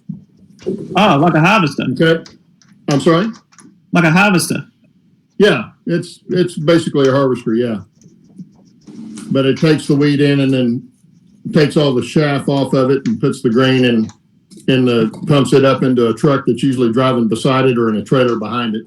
Yeah, we just call that a harvester here in Australia. Yeah. Or a header. Yep. Yeah. They call them both here, but yeah, that's what a thresher is. Yeah. My uncle drives headers up in Minganyu, north of Western Australia. Actually, Ali, I was going to ask you, do you know anyone from the Grampians Model Railroad Club here in Victoria? Maybe. I don't know. I know a lot of people, but I don't know what clubs they belong to. Oh, crap. Now the names escape me. Do you know Collinsville? Do you know an Australian layout called Collinsville? That one doesn't ring a bell. Is it a new one? Is it in the last 3 years? No, his layout's been around for a while. Okay. If it's in the last 3 years, I won't know it because I haven't been over there. Okay. I came back to Perth in 2017. March 2017. Okay. Man, I'm trying to remember all these guys' names. Anyway, so you've got Colin, who's part of the club. You've got Stuart. Oh my God. I'm so embarrassed I can't remember their names right now. It's the sugar. No, I think it's the fact that every time I see him, we drink a lot of wine and a lot of whiskey.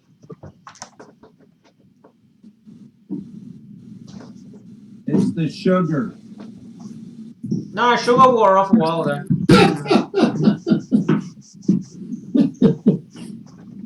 Is it the whiskey? I haven't drank whiskey in about 2 years. I can't stand whiskey. Oh, you poor boys. Oh, God. I stopped drinking whiskey because it was getting too expensive. Yeah, that it is. All of it's too expensive. Actually, I remember we went to when my mate found out his wife was pregnant. She had, her little shindig, her baby shower with the girls. So she organised, with all the boys for him to go out, have a feed at this steakhouse. Anyway, by chance that night, the owner of the steakhouse was there. And he's gone around to all the tables, going, oh, hey, how are ya? How's your meal? This, that, making conversation with the patrons. And he rocks up to our table and, we're getting a bit rowdy. And he goes, oh, what brings you boys here? And we're all pointing at him going, his life just ended. He's having a daughter come in about 3 months. And he's like, give me 2 minutes, I'll be back in a second. He brings back over this $1,000 bottle of whiskey and goes, right, boys, my shout. Yeah. My God. We had a guy came out to the flying field one day and he goes, hey, Claude, come here, because he knew I liked whiskey. And he goes, here's something you probably never had. And it's in a wooden box. And I knew when he pulled the wooden box out, I thought, oh, my God, you brought that to the flying field. And he pulls out this fifth of whiskey, a $2,500 bottle of whiskey. Oh, and I'm thinking, I'm not drinking anything like that expensive that's going to stay in my system about 3 hours. Yeah, because that's the thing, it's so smooth, and you're like, oh, this is not that bad, and then it just hits you, and you go, oh no, oh no. Yeah. It's like, what's happening? Those wooden boxes that wine bottles and whiskey bottles come in are very good for locomotive display cases, or even just carrying single locomotives. I use them to carry my S-scale locomotives in. Yeah, the boxes are usually really nice. Especially with the clear sliding lids. So I always keep them or get people to give them to me when they don't want them. Oh, yeah. Okay, it looks like tomorrow I'm going to go to Aussie Disposals. I'm getting myself some Hexamine tablets. If they're still open. Yep. Oh, that's the other thing as well. Now I remember why he refurbed this. The original boiler rusted out. Oh. And what he did is he got another boiler of a parts one, and he reused the ends. And I had to descale it and pull it apart because when I was using it one day, the flames from the Hexamine tablets got too hot and melted the silver solder off the ends. Ooh. So I had to resolder it all properly. Oh, wow. Good thing I know how to silver solder. You know how to silver solder too? Holy crap. I was waiting for it. I was waiting for Steve to say something like that. Oh my God. You know how hard it is? You're talking about electronic silver soldering though, right? No, what I'm talking about building brass boilers silver soldering. Oh, it got hot enough to melt that. It got really hot. Shannon, I'm just gonna we used to have to silver solder certain copper pipes for certain applications, and yeah, the pipe gets cherry hot. Oh yeah. In fact, that's usually the problem. Is most people don't have the stuff to get it hot enough to silver solder like that. Yeah. Well, Claude, to give you an idea how hot this thing got, this.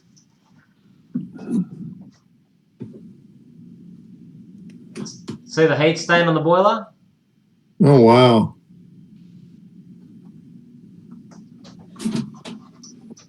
Did you put too much Hexamine tab in there or something?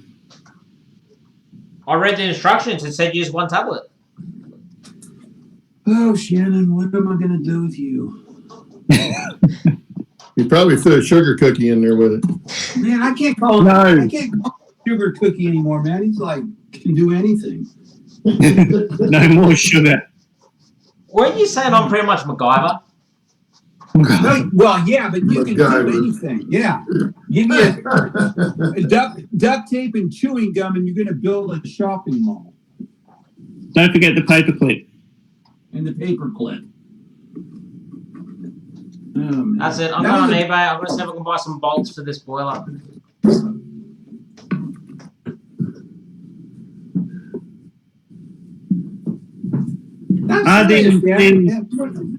What can't you do? Well, RD&T Randy is He can't asking speak English. if you can play a didgeridoo. That is Yeah, hard. he speaks Australian. Playing a didgeridoo is playing a didgeridoo is bloody hard, and I've tried it and failed. It is not easy. Well, let's go. Well, let's go. That's the brand. It's not a D24.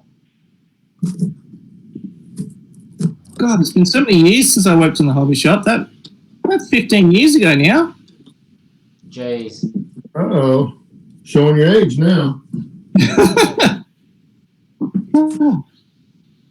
It's been over that since I've seen a decent hobby shop. There you go. It's a Wilesco D16. Back in my day. Long time ago in a galaxy far, far away. Yep. The brand new ones are worth $539 Australian. I remember they were only like 200 when we were selling them. They might have been the small ones. Yeah. Now this is mine's a D16, but this is an older model. This is like I think like a Gen 1 or a Gen 2. And I think the ones they're manufacturing now, you probably call them like a Gen 8. Yeah. Because these guys have been, how long have Wilesco been out for? Long before even I got into the hobbies. They've been around since like the 40s and 50s, weren't they? Yeah. Probably earlier than that. True.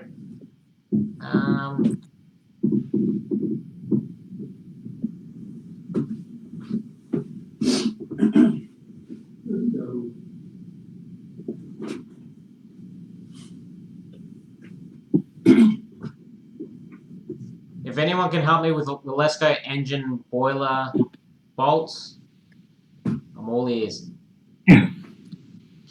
Jesus No, I'm not Christ. that young, Roy. But thanks for the compliment. Jesus Christ. How's this, Ali? What? Just for the whistle? So, just for that? Yeah. Is $70. Ooh. But they're all made in Germany or something, aren't they? Yeah. Yeah, and German engineering is very expensive stuff. But it is top quality too. Yeah. Mind you, there is one upside. He gave me a brand new oil dropper thingy. One of those. And he's given me enough oil for me to lubricate this for like the next 10 years. That oil's not hard to get your hands on though. Yeah, but I've got a heap. And I mean a heap. Ooh. Maybe I should buy myself a Wilesco M52 grinder.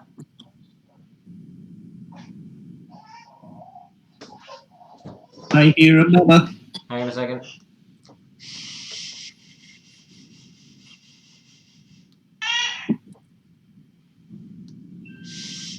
He's dead.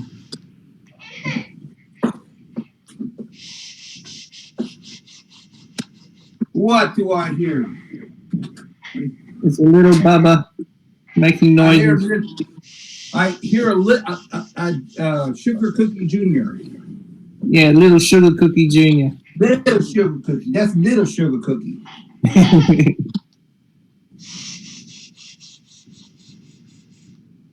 One who eats chocolate when Mum's not looking.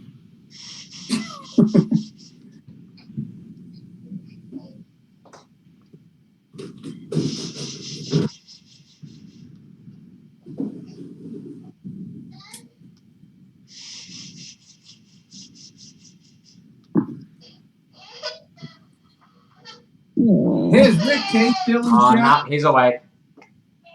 Poor little Bubba. Nah, he probably wants a feed. Geez, what time is it over there? Be 3 o'clock now. Yep.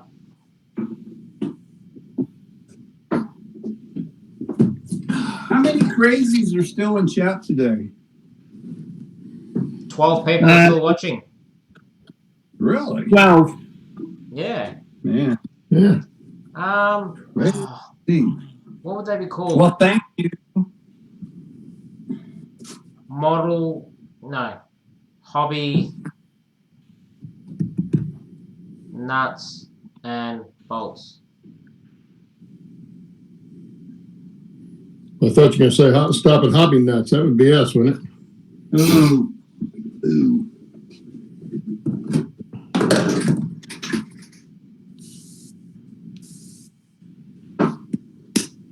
Actually, I could probably go to Bunnings. Do you think Bunnings would sell small enough bolts?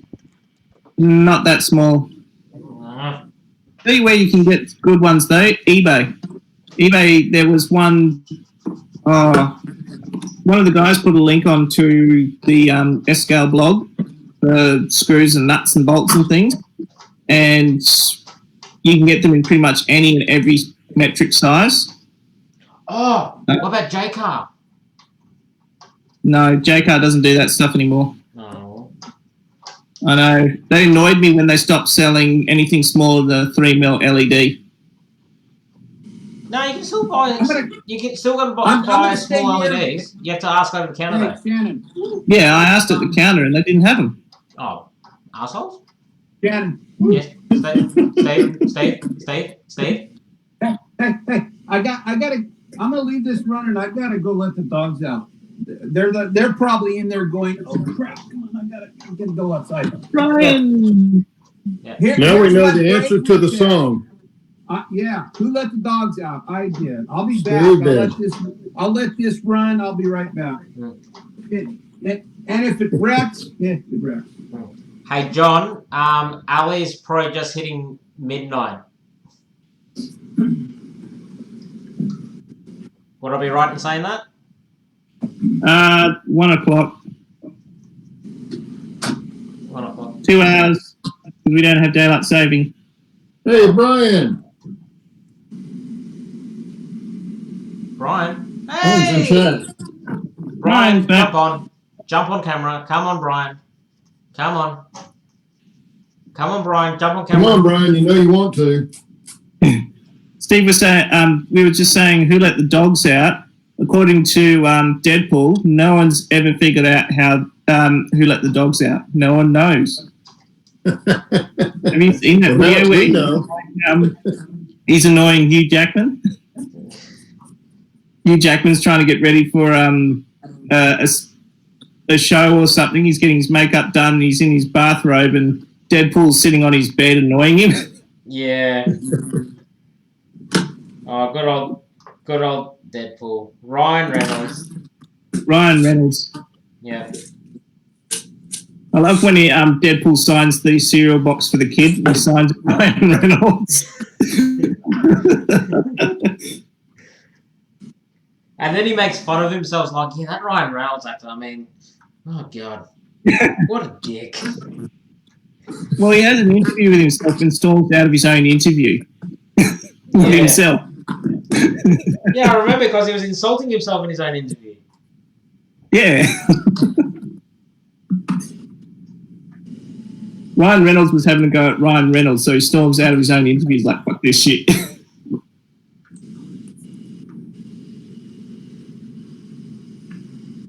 Hey, what's the mechanism called that they run on the steam locomotives to adjust the speed of the actual wheels and stuff? Regulator?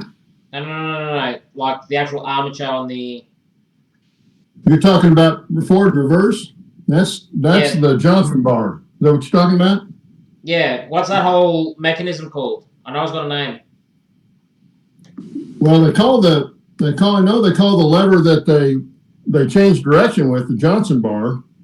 The one for speed, I'm not sure right off what that's called. I'll have to find that out for you. Maybe someone in chat can find that out. But if you really want to know, you can go to Chuma, New Mexico and do a fireman's class, and then the next year you can go back and do the engineer's class and actually learn how to drive one. John2618 says he's flown Hugh Jackman several times. Coolest guy. Oh yeah, Hugh Jackman's got a house down here on the peninsula.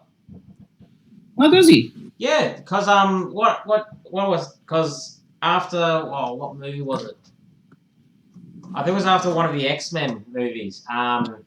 He came down, and yeah, everyone's like, Hugh Jackman's in Mornington. Hugh Jackman's in Mornington. He's at Bunnings. He's at Coles. Okay, Tankbuster 245 says valve gears. Johnson Bar controls the gear. The whole mechanism is called the valve gear. Yeah, but I know there's a specific name because there's different versions of that valve gear setup. Ah, like I think I know what you're talking about now. Wall shuts.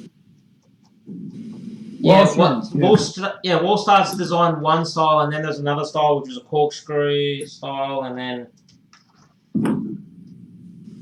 Because I think that's the company name for the designer, isn't it? Sounds like it.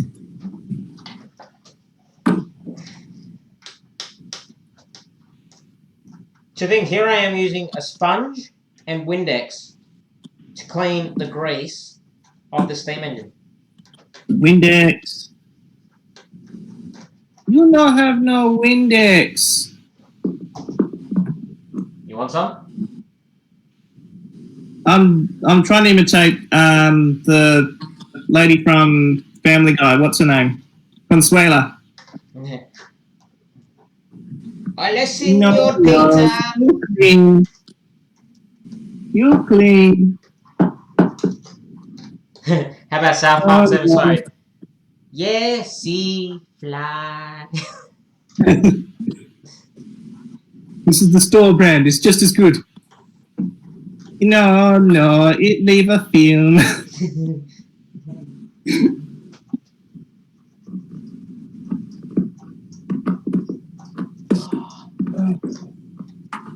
The more I clean this, the more I just want to rip the whole thing apart to its individual components, sandblast them, put it back together. There you go. Have you got a sandblaster?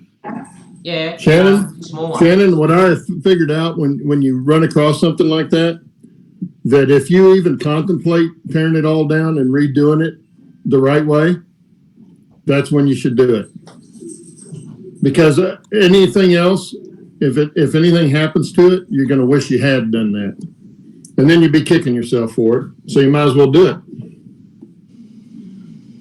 That's usually the point where I go, I shouldn't have taken this apart because I can't reassemble it.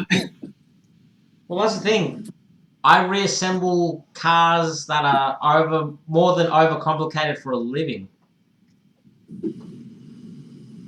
I mean, God, why did BMW design a V8 engine where there's a gasket that looks like a Mickey Mouse that costs about $10 to buy, but you have to spend 12 to 14 hours to rip the engine out, essentially, just to change this one gasket?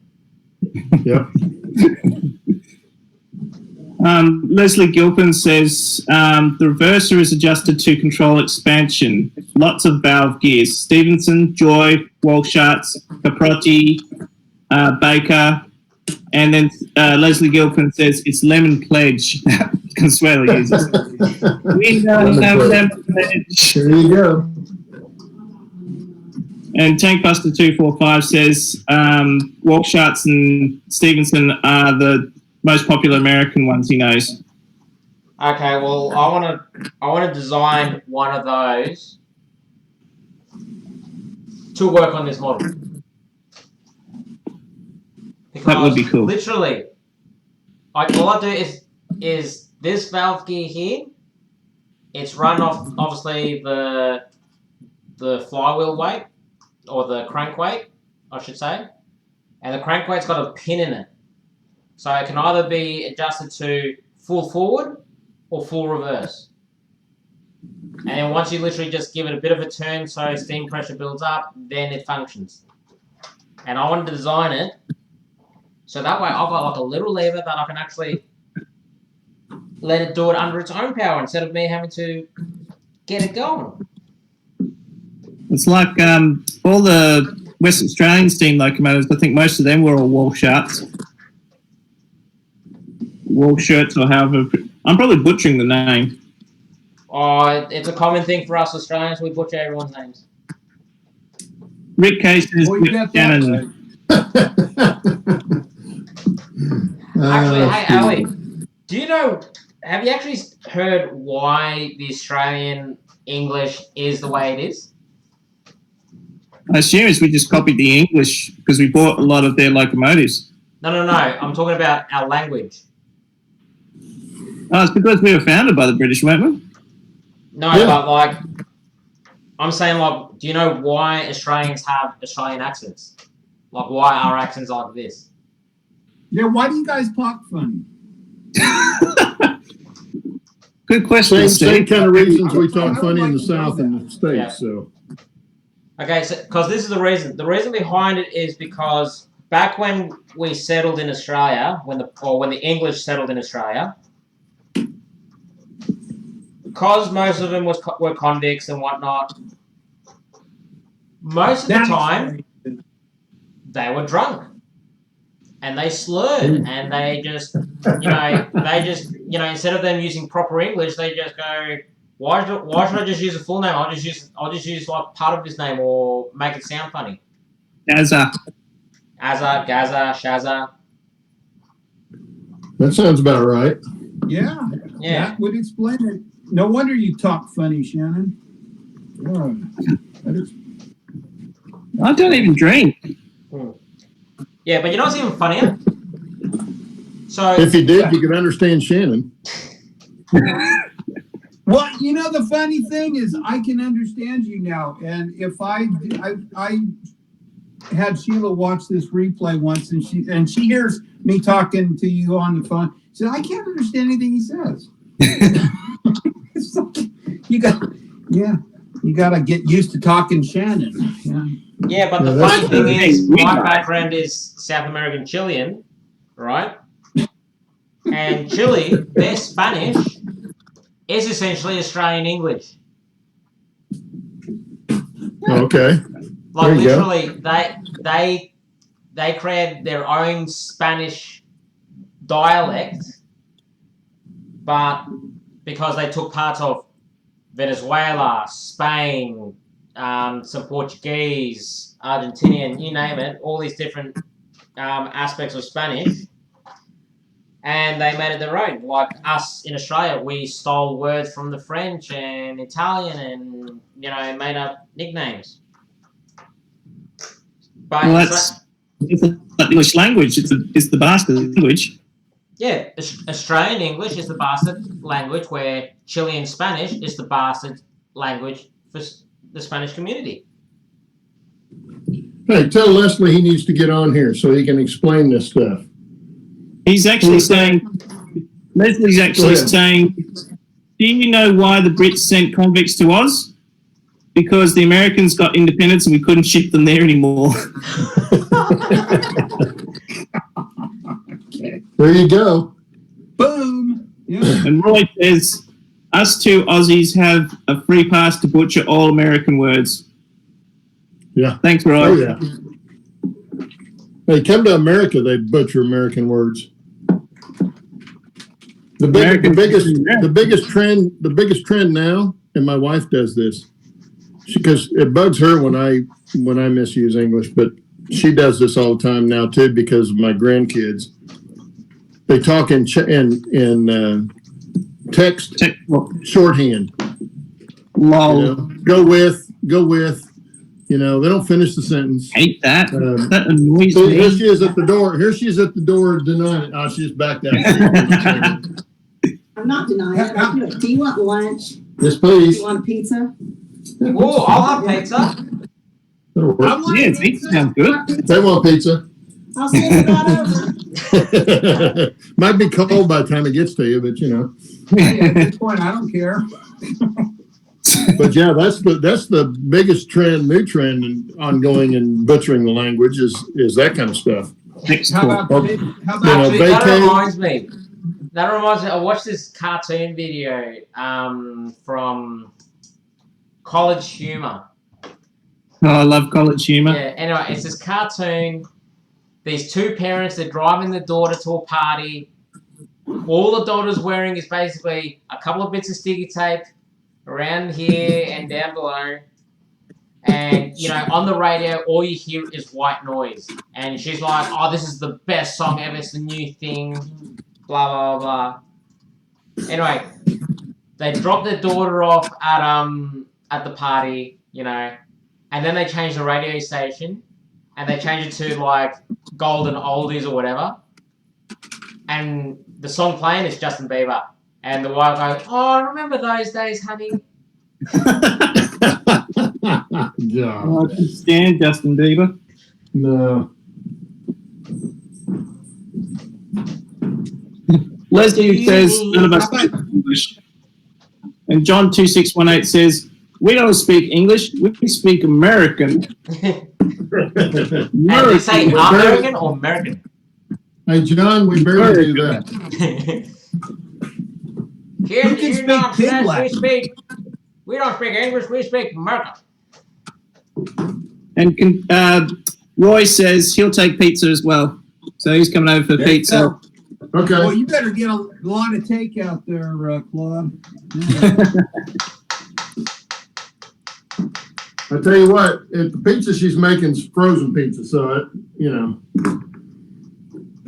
What you want is what you really want. If you want some Italian food, you want her lasagna. She makes killer lasagna. Oh. Yeah, I'm not gonna say anything about lasagna because, yeah, I'm not a fan. I don't know, man. I tell you what, Claude, you should try my wife's lasagna.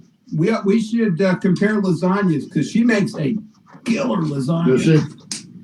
I like a good lasagna. In fact, I won't eat lasagna out at an Italian restaurant because I like hers so well. Let's see. She makes the lasagna is awesome. The meatloaf is awesome. It's just epic, you know. Yeah, my wife can't figure out why I like meatloaf. And it's good. And it's good. Well, look up on the Food Network. Emerald's kicked up meatloaf. Man, okay. If you want to try a good meatloaf, do that. Emerald Agassi's kicked up meatloaf. Yeah, she likes watching the cooking shows. Oh man, it's to die for. Well, I tell you what they made really good the other day. My son was home before all this stuff hit, and they made homemade tortillas and did street tacos. Right. Everything was from scratch. Oh my God, it was good. At least you pronounced tortillas correctly. Steve. Yeah. Roy says you need to get a doggy door so the dogs can take themselves out and you don't have to do it. Well, the problem around here is that a doggy door, that what gets out can come back in. Exactly. Hey, Steve. Yeah. You do know you can buy doggy doors which will only open if the dog's got the collar with the magnetic receiver, yeah? Oh, yeah. No, I knew that. They're expensive. Well, the problem around here is you kind of have to keep an eye on, especially the little one. She's only about 5 pounds. And true. I guess you have bobcats out there, don't you? Yeah, we got coyotes. We got cougars. We got foxes, bobcats, hawks, osprey, eagle. I mean, we got birds bigger than the little dog. Yeah, the hawks will take them off. We got the hawks and the coyotes. We have the biggest bird. Yeah. Oh, you get a big osprey, man. It's going to be like Judy Garland in The Wizard of Oz when the monkeys grabbed her and she's just all flying away. I wouldn't mind having a bobcat as a pet. I don't think they can be tamed. Yeah, there's a couple of people that have got bobcats as pets. Anything can be tamed with the right electrical voltage. Oh, Claude. Ryan says, has anyone told Steve he has a really long train? What's that? Oh, don't tell him that. Told Steve he has a really long train. Don't tell him that. I can't. And Rick says, we can keep an eye on the layout for you, Steve. Who said that? That was Rick K. Oh, Rick. But Brian, you know what? Rick and I go back. I hooked up with Rick, God, what, a year and a half ago? I bought some passenger cars from him on eBay. Don't use the term hook up, Steve. That's got a whole new meaning these days now. Oh, okay. Well, yeah, okay. Well, we didn't do that. I can't say we connect. I can't say that. I can't say we became bros. I can't say that. Let's see. I don't know. Anyway, we found each other on Facebook. You can't say mates either, because that makes something different here. Yeah. Yeah. I ain't calling Shannon my mate, that's for sure. He's a sugar cookie. What? Sugar daddy? Oh, no. Yeah, not going there. No, I'm not touching that one. That's what she said. Oh, yeah. Ooh. Yes, that's what I said. I am not going there. This is going bad. Yeah. It's in the gutter. It's in the gutter. It's going in the gutter. I think the fatigue is taking over from the sugar on Shannon. Yeah. Well, what is it, Shannon? About 5 in the morning there? Oh, it's 20 past 3. 3. Oh, that's right. You in daylight savings time. I forgot about that. Container Man says White Striped Kitty's coming back in. Steve Arnold. Roy said what? White Striped Kitties. Kitties. Titties or kitties? I knew you were going to say that. I can't understand you. It could be Roy. He's a truck driver, man. It could be. Kitties, as in Kitties. I have 2 kitties. I have 2 kitties. Actually, you know what I was just thinking? Well, we're afraid to ask. We're not going there. No, I was going to say, it's probably a good thing Ron from Real Working Canadian is not here. He is subscribed. I know he's subscribed, but man, if he was here, oh boy, we would have been in the gutter 2 hours ago. We're going to have to rate it R. Oh, pretty much. Steve, Roy's referring to skunks. Skunks. Oh, yeah, we got plenty of skunks. Oh, yeah. I can ship you some of those. Oh, man. My dog's got hit 3 times in the last year. That is so much fun. As a matter of fact, it was just about a month ago. You know? Randy's saying, do you mean Man Crush Steve? Man, oh. Don't, nah. No.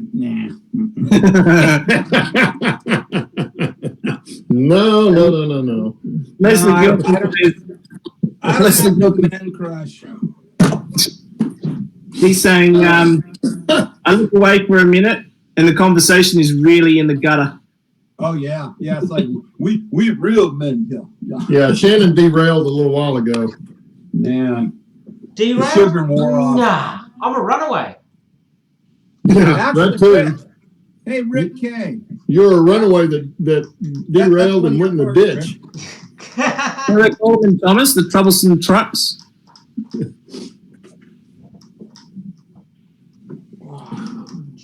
I guess that's why they call it Back on Track, right?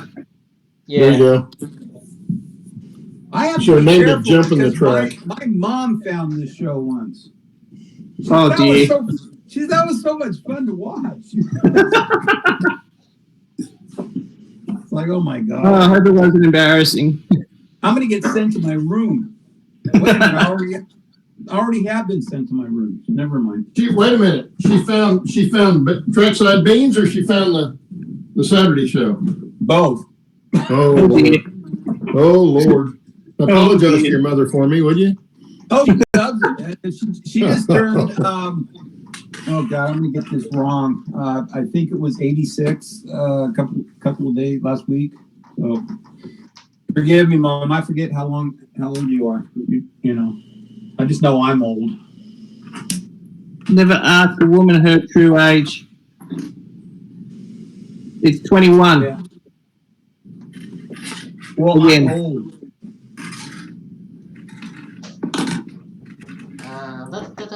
I mean, my daughter is 30.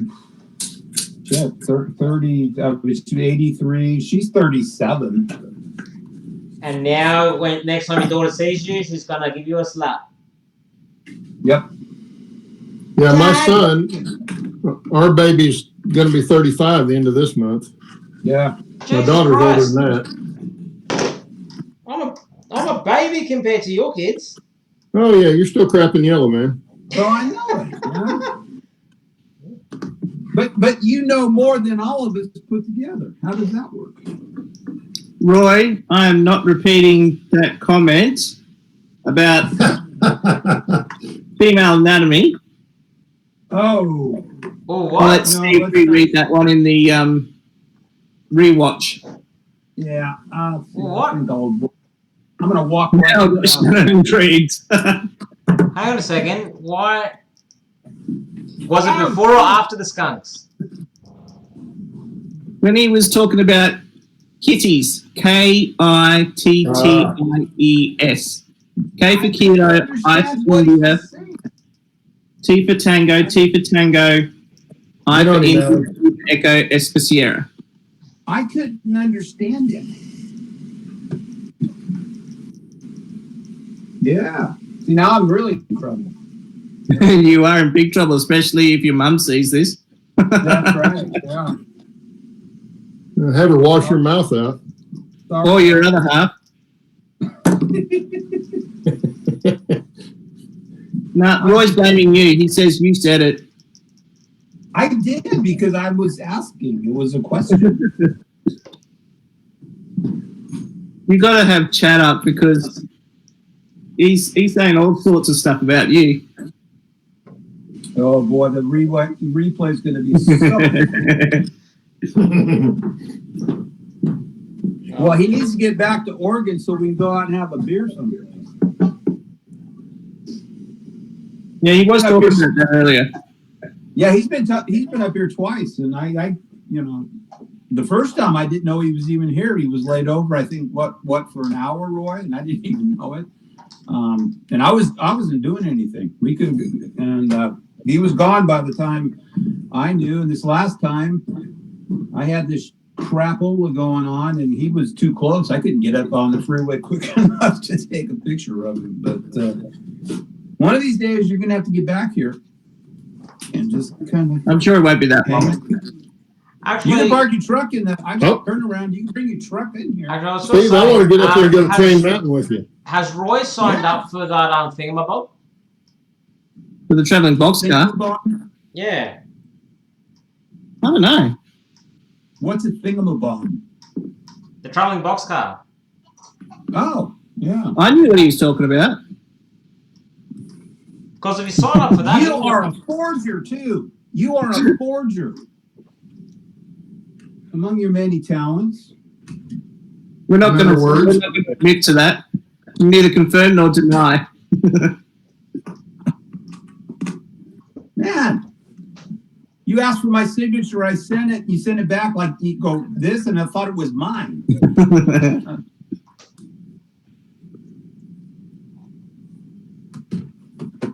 Oh my goodness. Roy says he's an hour early. Yeah. No, because I was going to say, if he's signed up for it, he can come pick it up himself from your house. Yeah, that would be cool. I could pass it off to him. And then he can deliver it to the next location. Yeah. Yeah, probably could. Yeah, because he comes through Tulsa from time to time.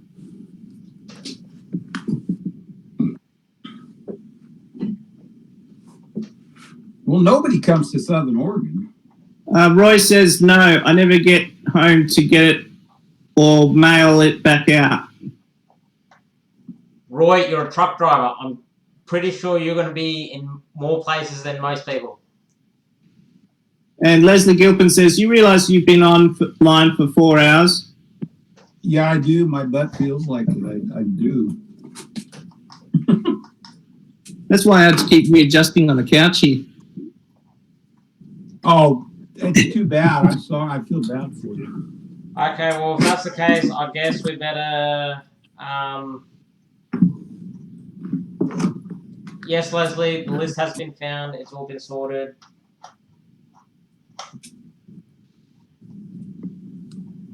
There will be a bit more of an update about it in a couple of days. No, I did not. You did not what? No, that was the wife.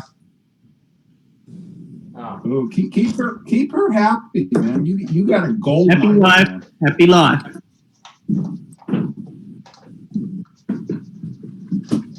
The meaning behind that isn't what most people think it is. What's that? Happy wife, happy life. A lot of people think it means keep the wife happy and you won't get in trouble. But realistically, it actually came from a psychologist, because the reality is, if the husband can keep his wife happy over his lifetime, he'll be a lot happier than if he actually pisses her off from time to time. Oh yeah, goes without saying. Yeah. But the thing is, a lot of people think they're talking about the short term, not the long term. No, long term. Yeah. How long you been married, Steve? Let's see. This one, 23 years. I'll be 41 in June. Yeah, I'm gonna be 2 years. I'm gonna be 2 years in about a month. Don't forget, Shannon. I can't forget. Cinco de Mayo. Well, I'll tell you, congratulations, Claude, man. That is epic. Anytime I hear somebody married that long, that is so cool. The congratulations should be on her side. I've got the easy part of this relationship. Trust me. Yeah. My parents hit 40 years last year. Wow. Oh. And they did again. Oh, that hurt me. That hurt me, Allie. To be married that long, you've got to be doing something right. And they married later in life too. You're either doing something right or you're unconscious, one of the two. Yeah, or you just can't stand each other. You just stay away from each other. And, well, that doesn't happen, but you pass in the hallway. We were good friends. We met in ninth grade in school. Oh dang, you're high school sweethearts. Holy crap. Not really. I mean, we dated a little bit her sophomore year, our sophomore year. We're about the same age. And we've just known each other that long. Wow, that is so cool. That's adorable.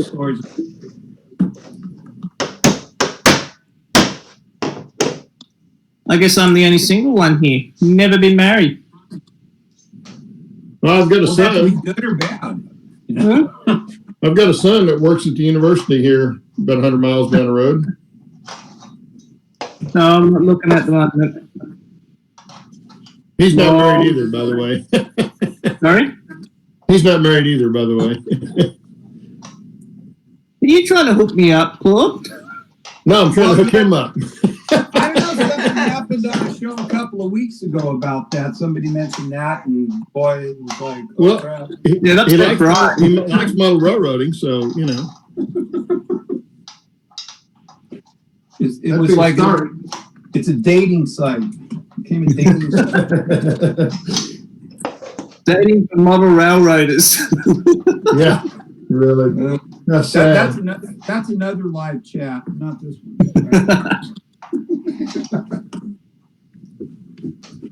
No, I like the single life at the moment. No responsibilities. And I don't have to shave. There you go.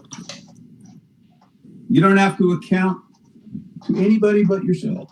Exactly. It's me, myself, and I. That's how come you have that really cool Garrett. Exactly, because I can afford it. Yeah. You know, I would love to see one of those in 1.5" scale live steam. That would be really cool. Oh, that'd be cool. I've seen a few live steam Garretts. I've seen an 8060 live steam. That was pretty cool. Yeah, we've got in this country. We've got a couple of. I think there's a couple of cab forwards. There's several big boys, couple, 3 or 4 big boys in this country. And my buddy that I got, John Felt, that I got that locomotive from, he helped build one. The guy, this was back in the mid 80s when the guy built it. And I've got pictures that John took at the Medford Railroad Club of it. They had to extend the steaming bay another 3 feet just to put that thing on it because it was so huge. Was it 5 the last time it sold? I think it's down in Southern California now. I'd have to look up the number. I think it's the 4005, but I'm not really sure. That thing sold for $1.5 million. Holy moly! Yeah. Howard, what gauge was it again, Steve?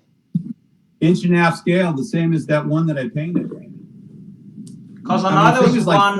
Because I know there was one where a guy in New Zealand came over to the States, bought a big boy, brought it back over to New Zealand, converted it from. Because what do you guys run? You run 7 3/4. What's that? What's gauge truck you guys run? 7.5. They run 7.5. 7.5, but on the East Coast they run 7 1/4 in a lot of clubs, which I don't know. I don't understand why the different gauge, but 7.5 is the real common one. But there is on the East Coast 7 1/4. Okay, because I know this guy, as I said, he's got a YouTube channel. He came to the States, bought a big boy, which I think was a 7.5" gauge. He took it over to New Zealand and he converted to 7 1/4" gauge. If you're a pretty good machinist, that's not that hard to do. He had a full machine shop. He had a full machine shop. It's hard, but yeah. Some guys actually have it set up when they build them. They're adjustable, that they can change the gauge on the wheel from 7.5 to 7 1/4. That would be smart if you're going to travel with it. Yeah, they get under there with a, I think it's an Allen head. I'm not really sure, and they can change the gauge on it. Smart move. I mean, you can run a 7 1/4 on a 7.5" gauge railroad, but the only issue is if their track isn't just spot on, if the gauge is a little wide, you're on the ground. Yeah. That's why you just run extra wide flange, or extra wide wheel profiles. Well, you can do that, yeah. That's an expensive hobby. It really is. You think this is expensive, man? Get into live steam, and that's a whole different world. Not only that, you got to get qualified on it. Like you've got to do in Australia, you've got to take a steam engineer certificate course and get qualified in it. For 1.5" scale, really? Because well, I don't know for that scale, but I know definitely for like 7 3/4 and that. Yeah, you do? Yeah, see, we're not, we don't have to be officially qualified and certified, but I'm qualified to run on live steam. I've done it. I did it for 11 up until John passed away 2 years ago with his. I ran his for about 7 8 years. It's all basically the same thing. I mean, they all run the same. It's just you got to if whoever owns the locomotive, they're going to look at you, you know, if they know who you are and let you run, they're going to show you where all the stuff is, because it's all pretty standard. You're going to have the injectors and you're going to have the blowers, and you just got to know what valve, you know, to do it. But it's actually just like running a full-size one, except you're doing everything. You're the fireman and the engineer. And these guys that run coal, I mean, that's a whole different world. You know, out here you run propane. Everything's propane because of well, first of all, you can't get coal. If you can buy it, you're gonna have to buy it, you know, by the bag, and it's really expensive. But you know, a lot of guys on the east still run coal. But that's a lot of work. Trying to bank the fires and just, you're always having to think ahead with the fire, which a lot of guys like. Propane, on the other hand, it's like your barbecue. It's on off. If you need more steam, man, you just crank that valve up, and you're going to get steam pretty quick. So it's a lot easier to fire. It's a lot cleaner. Coal is extremely dirty. It's just a mess. Well, and they take the risk, the cinders too. Yeah. So someplace like Train Mountain's got a lot of trees and a lot of debris underneath the trees. That catch fire really easy. Oh yeah, and they've banned anybody other than propane. If you fire anything other than propane, you're not allowed at Train Mountain for that reason. It's been that way for quite a few years, because they did have some fires, and a lot of guys at the Triennial, which actually is coming up in next summer. You know, they get guys from all over the country, all over the world.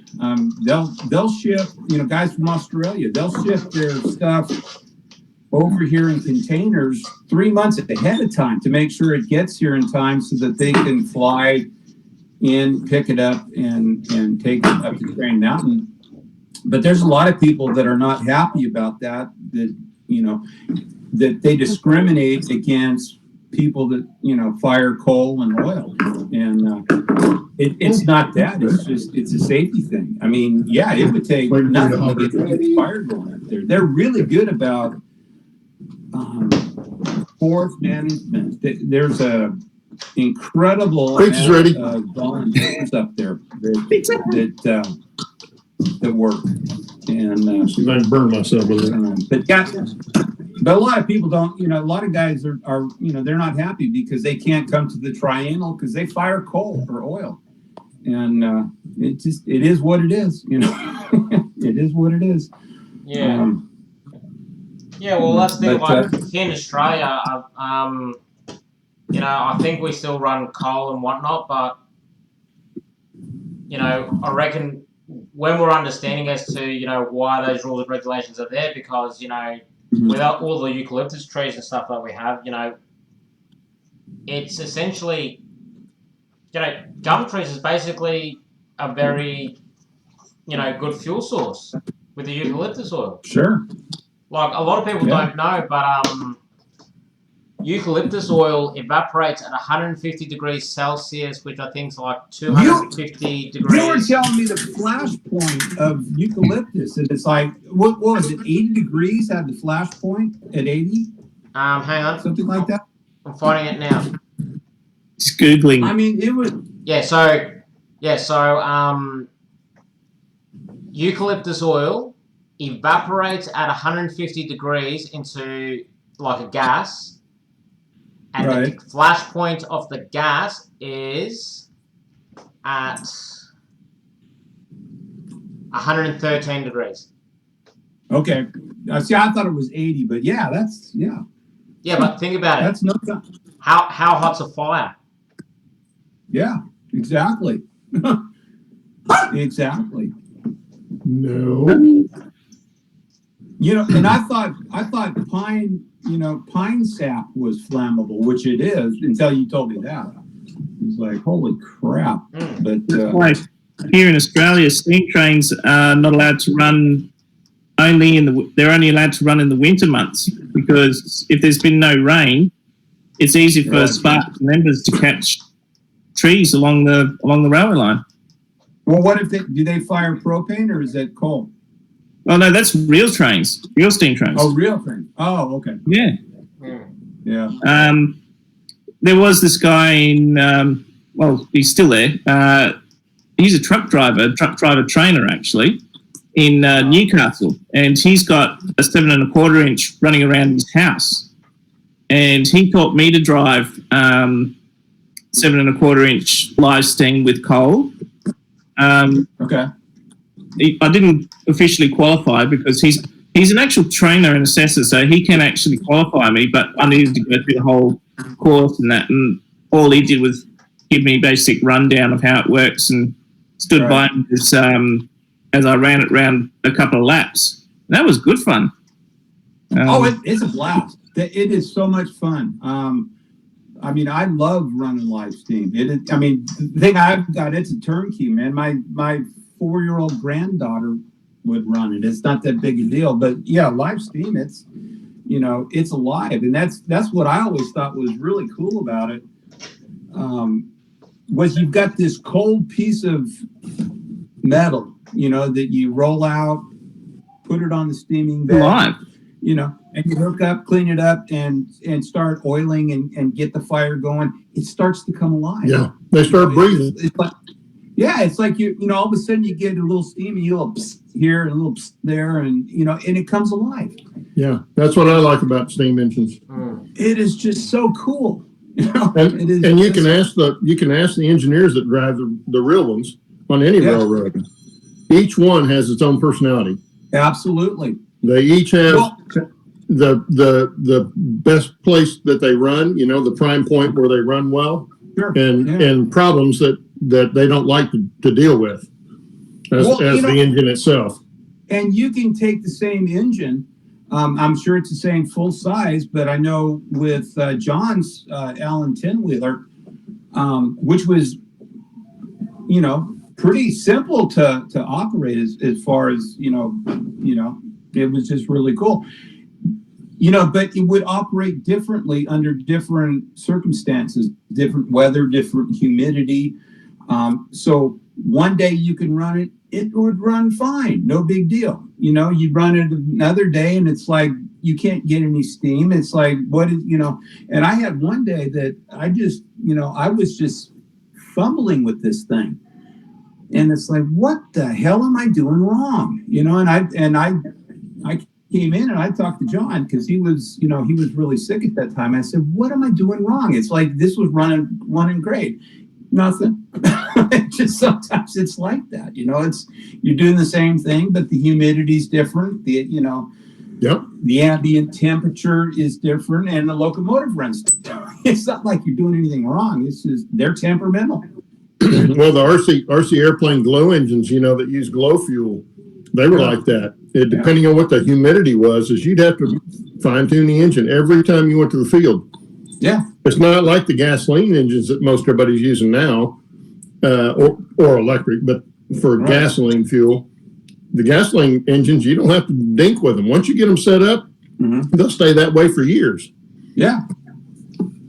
And, and that's kind of, a lot of people like these gas and electric, instant F scale stuff, and it's fun. I mean, it's good. You get out on the railroad and you mess around, but it's a turnkey, and you go, and, then that's fun. But I mean, live steam, that's you're actually involved in it. You have to think ahead. You have to plan, especially if it's Rain Mountain. I mean, there's 3% grades up there.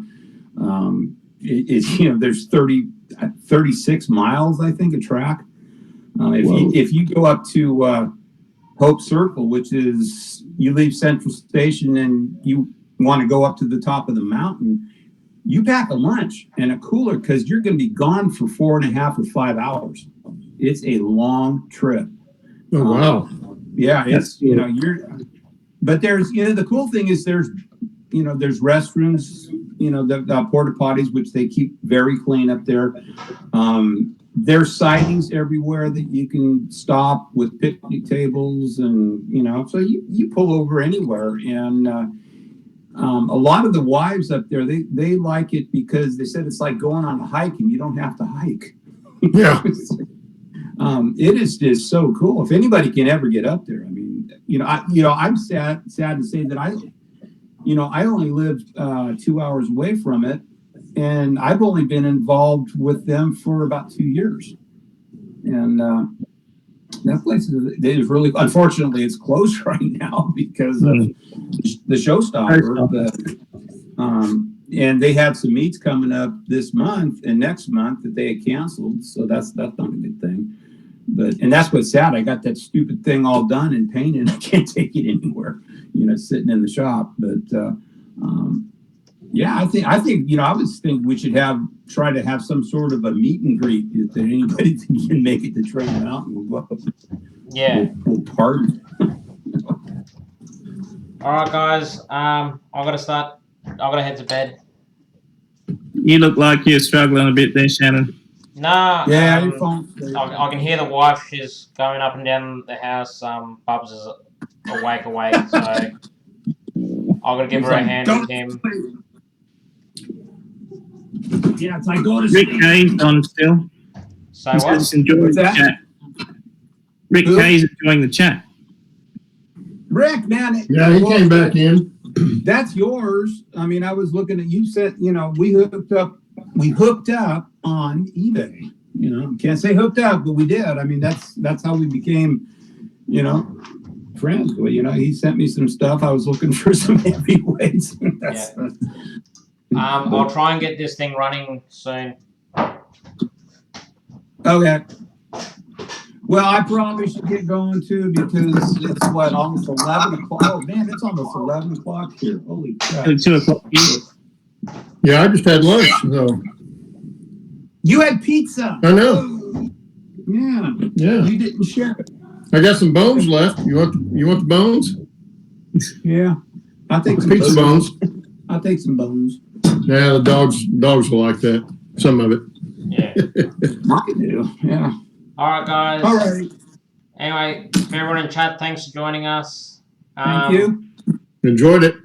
Yeah, like, you know, that was, I don't know, as Leslie said, nearly 4 hours, if not a bit more, 4 hours now. But yeah, we'll do it again next time. And yeah, saying that, what was I going to say? And Shannon gets inspiration. You guys all stay safe, man. Yeah, stay safe. Don't get into any trouble, and if you do it better. Stay Don't indoors. tell us about it. Actually, Be good or good at it.